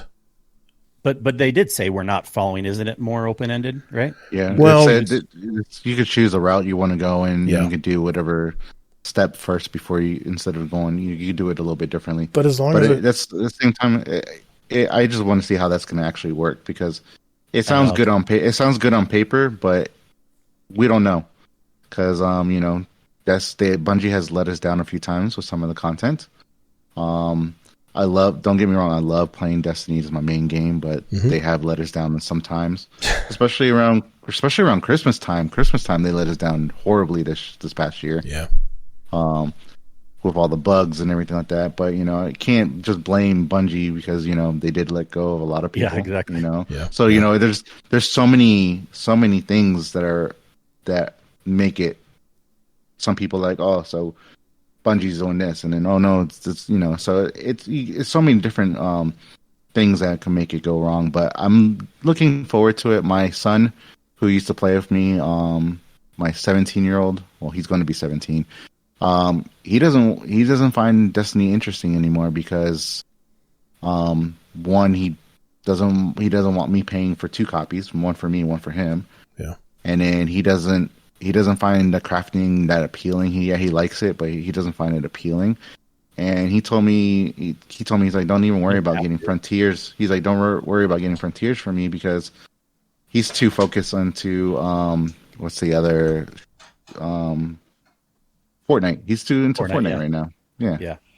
Well, I'm getting a little bit worried about what might be coming up with Frontiers too. I always try to be cautiously optimistic, but I feel like we should have had a big, not like maybe a big drop or trailer, but something by now. I feel like in previous years we would have gotten a little more information by now. And there's rumors that it might be getting delayed again, like July instead of June. And I just feel like we're not getting enough information yet that I'm starting to get a little bit worried too. They gave us a lot of good information at first, but I'm like, I'm optimistic, but at the same time, I'm kind of worried. Like once we start getting information, it'll be something like, well, there is another small delay. They show us a cool trailer and we're all hyped, but like we're not really seeing the proof in the pudding of what will keep us playing for more than just a month. You know what I mean? Of content. It's like the previous episode, episode 2. I did not like it at all. Like it was to me, Revenant was terrible to me. Yeah, I didn't either. I felt it was boring. I hardly ever did. I didn't do any of the activity stuff. But, I did the activity stuff here and there, but once I was done, once I got everything done for it, I was like, no, you know. But they need to come out for another banger. They need to let the chains off. You know, let them do what they do best. You know, because I've been around since D1, first day, and you know, there was a lot of good things that they did as they progressed, and then when Destiny 2 came out, they did some good things, but then like it just felt like some things were being held back, and you know, and then all of a sudden they came out with some good content, and then next thing you know, they're like, okay, let's hold back, and you know, it's like just let the floodgates open. Like, you're not gonna hurt us. Like, there's people still gonna want to play your game, you know, but I feel like there's too many buts but this, you know. So you know, I think a lot of that, I'm looking. Unfortunately, happened around the same time they left from Activision. Maybe they just have less ability to do cool things. The one thing that is a constant within Bungie is how the top management has changed their minds so many times on where to go with a story. I mean, you guys have read the book, the Pixels book. They talked about how Destiny had to be scrapped and they had to come out with a whole new storyline because the first one they just didn't like. There was a lot of turmoil within Bungie when it came to that, but Bungie was by themselves. They're an independent company. But here's the thing. I think, you know, they talk about the portal system. I'm really curious about what that is. The fact that you can get quick in and out rewarding activities, you know, something you can do like jumping in before work, before heading out in the morning. The solo ops or whatever. Yeah. I'm looking forward to what that's going to be more in detail. And, you know, they haven't had a developer blog in a while. They were producing them for a while there, and then all of a sudden they just kind of tapered off. Yeah, that's kind of what I was saying. I don't know if you heard when you had to step away, but like, I had to let my daughter in the house. Sorry. I feel like, why haven't we gotten more info yet? Yeah. We should have, any other year, we should have gotten some more info by now. And I'm getting a little worried. Like, it's either a delay and or when we do get info, they can always make cool trailers, but when we see the proof in the pudding, it won't actually be anything really maybe that different. And maybe it'll be a really cool story and everything, but even with how cool Final Shape was, what did that last the majority of people? Only 2 months at most, and then there was a big drop off, you know? To be fair, it was an ending. So anytime you end a 10-year saga, of course, people are going to say, well, that's a good time to just bow out and go play something else for a change. But because there was nothing after it. I really missed the mark on that. I thought that was going to be their moment to get people to continue in. Boy, I hit that one wrong. I fell short on that prediction. But I think this is what Bungie's got to do going into Frontiers. We need another Cade 6 moment. We need another moment that's going to shock us and jolt us out of our seat and get us pissed off. And there needs to be a new baddie that's going to be worth chasing and trying to get rid of. I think they're cooking something up because with the whole Eris Morn thing. I think they're trying to cook something up and trying to get us more engaged. But they need to make sure that they do this good. Because the first act or the first episode with Lashmi, she disappeared. You know, I was like, oh, really? I did this exotic mission this many times and she just gets away. But to be honest, even if she didn't disappear, was there enough content to really keep us engaged? Do we really care enough about Eris Morn if she died? I mean, she's a pivotal character, don't get me wrong, but she's not really beloved. I mean, there's people going to email me now, but no. But it is affecting us characters, us people that love the character of. Okay. Yeah, that's true. What Drifter, if like everybody loves Drifter and they're feeling his pain and everything like that. I understand. That's pulling those people in. I understand. It is a better story, regardless. Yeah. But what if Go ahead. Go ahead. Well, I was just going to say, what if something happens to Ikora or Zavala or Crow? Anything can happen to him. I don't care. But you know what I'm saying? A major character that we've been following the entire time, someone on the same level as Cade 6. I don't know. I just think they're going to have to shake us. They're going to have to shake us somehow with like that Forsaken moment when we realize that things are never going to be the same. I think we got to have a boss that's going to be formidable enough. I don't know how they're going to follow up from the Witness. Maybe they keep talking about the Winnower and the Gardener. Maybe there's something yet we haven't seen there as far as that lore. But, I mean, here's the thing. As a community, we are voracious when devouring content that Destiny and Bungie puts out. Can they keep up? And are the repeatable activities, are they going to be enough to keep people to play through this next full year of 2025? I'm just, like Kingsley said, I'm a little worried. A little skeptical. I have one last thing to say, with something they could potentially do. And forget even the crafting thing for a second. In your perfect world, crafting can come back, sure. But like, there has to be reasons for us to keep coming back, because even if you were to craft every weapon, think about this, because this goes back to the discussion with Avowed. But again, I don't think they can do this in the current system because it would break all the previous stuff. That's why I keep thinking a new game needs to be made. But imagine in Frontiers, I don't think they can do this, but imagine if we could combine classes however we want. Part Hunter, part Titan, part Warlock. And to do it, it's not a quick thing. You have to keep coming back to combine it. You have to keep doing this. You have to keep doing that. But we would be so excited because we could have a perfect Hunter Warlock combo. And if there was a reason for us to keep coming back to get that perfect combo, something that would keep us engaged for months. And it's always getting just a little bit better. It can't be one of these things where one day gets like 2,000% better because then, oh, we got it, we're done, right? But something like that could keep me coming back. What potentially, Spinful theory I had on. What if they made a fourth character where you can slowly build it, like you say, Kingsley? You can start taking traits and start picking and choosing traits from the other characters that you like. But don't let that fourth character play the old content, maybe?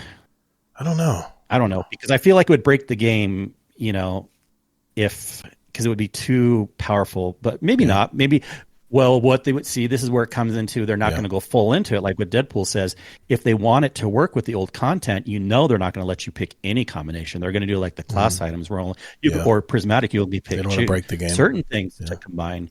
So that's why, again, if you could make a new game or start from scratch, or don't worry about the old content with the new stuff, let us do anything then. Like, the sky's the limit, and then we're going to have.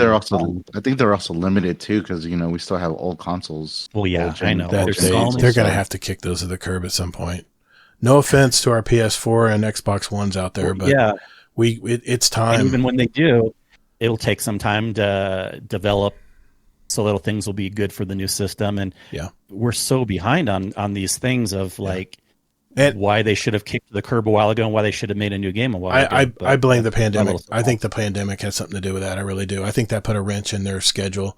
The fact that PS5s and Xbox Series X's were so scarce, we had the chip shortage. Remember? But they were only scarce to what? Like, let's say 1 or 2, and it's still Bungie's at 5 now, 2025, and they still hadn't. They still haven't. You could go to Best Buy. You could go to Best Buy and find PS5s everywhere and Xboxes everywhere now. So, granted, I know not everybody can maybe not be able to afford a new console, and they still enjoying. I still got my PS4 Pro here, but I don't use it. I use the PS5 more than anything. I don't trade mine in. I keep them. I learned my lesson. I think what it is. I think what would help out too is if they made a new game, started fresh, and also let go. I'm sorry to say it, but let go of the old consoles. Start utilizing PS5 and the new Xbox. Game, I think obviously would get rid of. Yeah, I can't believe I'm going to say this, but Hazel used to say it all the time. It's not going to happen, man. There's not going to be What's not going to happen? It's not going to be a new game. Oh, well, we know that. Yeah, we know that. But if they wanted it to, if we wanted a better world, they should have. Here's I mean, like I said, I think in my opinion, I think when they had the chip shortage in 2020, I think that really threw a wrench in a lot of schedules as far as releasing and developing products for the better consoles. I don't know. Well, time will tell on that. I think they're going to have to make a tough announcement sooner or later. They're going to have to kick those consoles. Think about it. If we want to have it's not tough anymore. Yeah, I know, but people would be accepted. I think so. Except for what? 2 people in our community? How long has it been? PS5? Yeah. How long has it been now? And most of us have the disposable income to get a console, and it's not all of us. I realize there's some young people out there that are just getting along in life and can't afford $500. I get it. But I think even they would be accepting that. Yeah, it's march of progress. It could be sad for them, but no one could really, I feel like, say like it was a bad decision for if they go next gen only. And we have PCs now that are getting cheaper and cheaper to build and to buy that can play a lot of the high end games at high levels at high quality. So I don't know. We'll have to just to see on that, but I don't know. We'll have to just see how that turns out. But that's kind of the crux of the summation of my topic tonight is because I read that story about the first Descendant that it dropped off so abruptly, even though it was free to play, which just goes to show free to play isn't always the best method. That I worry for Frontier and for those reasons we just talked about. So I think you guys answered the questions admirably. Thank you for that. It was a great discussion, guys. Great discussion.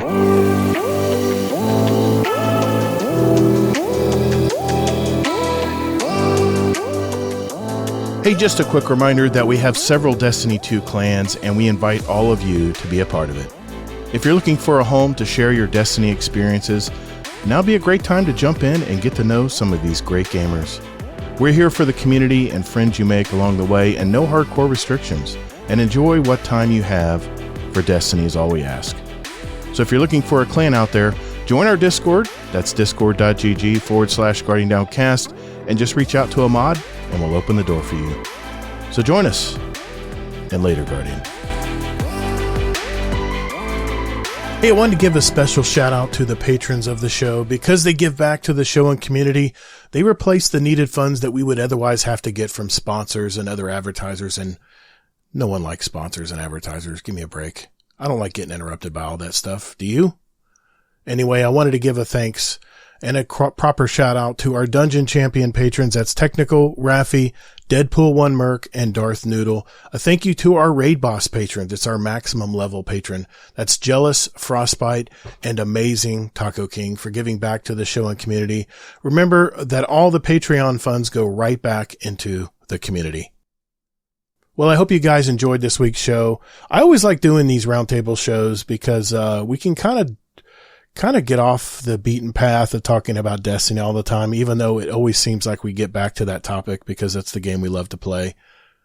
So I'm just curious on my first story. What do you think is not going to be around or disappear in 30 years?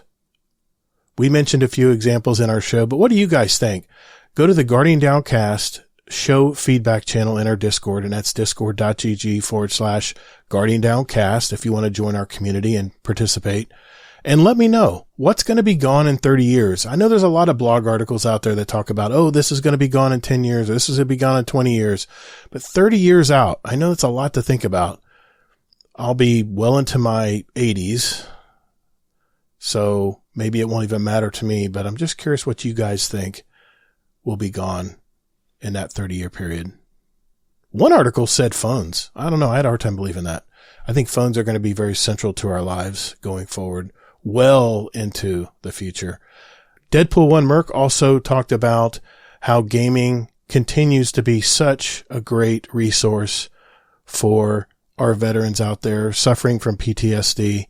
And we all shared how gaming kind of gives us a good escape, you know, from all the shit that's going on in the world these days. And my God, is it ever going around these days?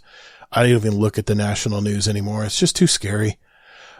Then Kingsley mentioned Avowed, how a AAA game can actually be released that does not have bugs and actually runs the way it's supposed to. Yeah, kudos to Obsidian Studios out there for that.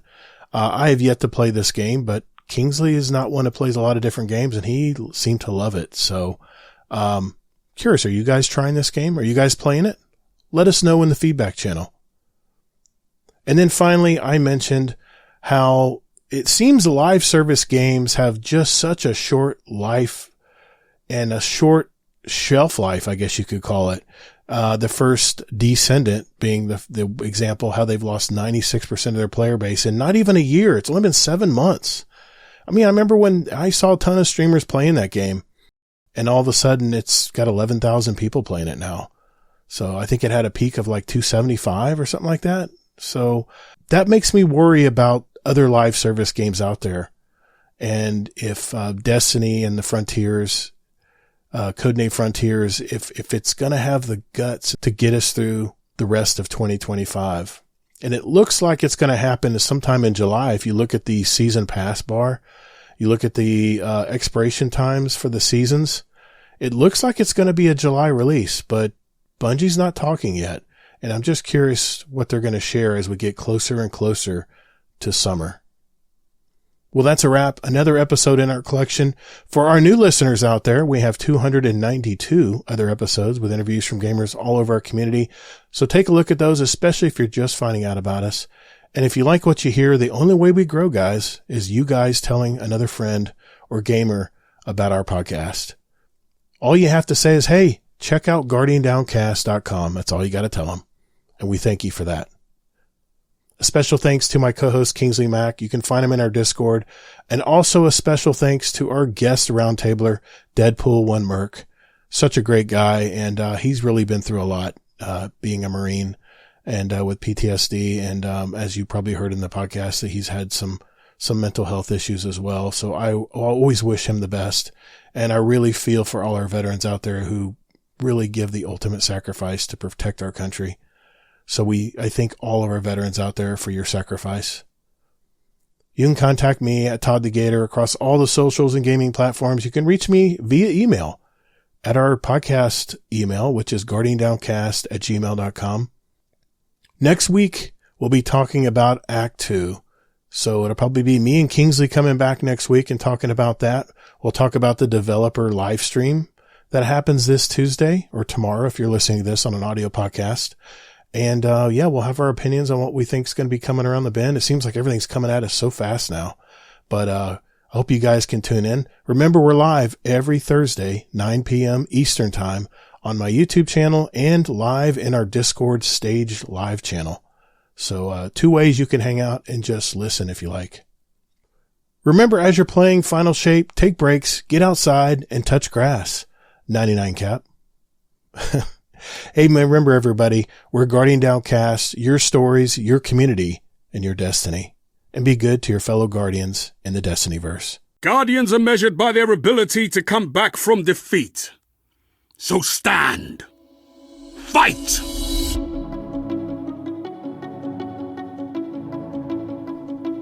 Thank you all so very much for listening.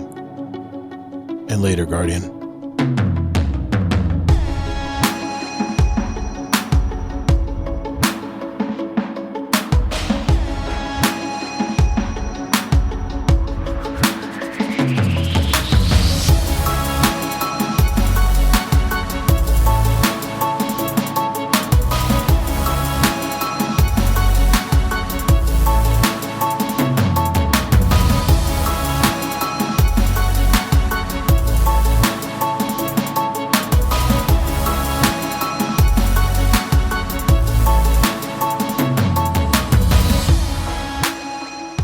If they want to be successful, they should find out from Fortnite what did they do successfully, because Fortnite is still kicking and still doing it, and they're free to play.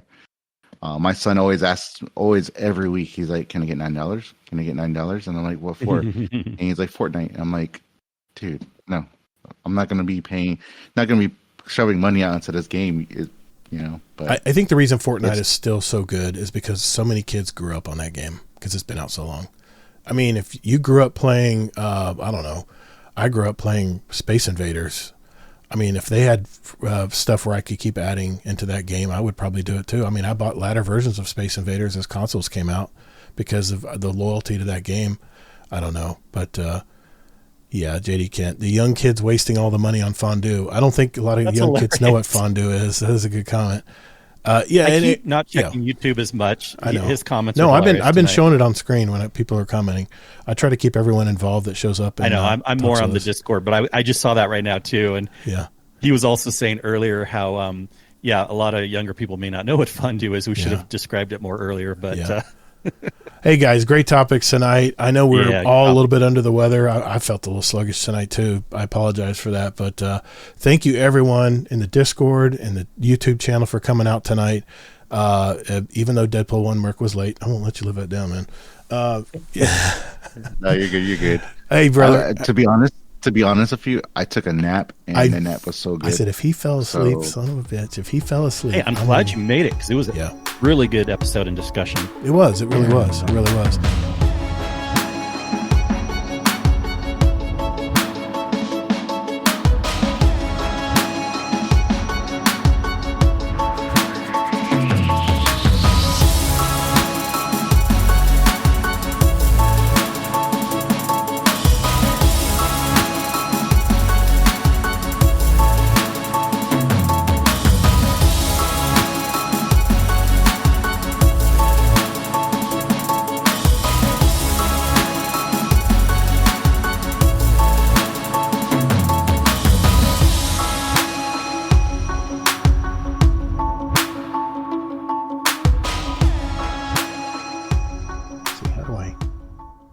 Button no press? You should be able to kick me. You should be able to kick me. Gator doesn't know technology. There we go.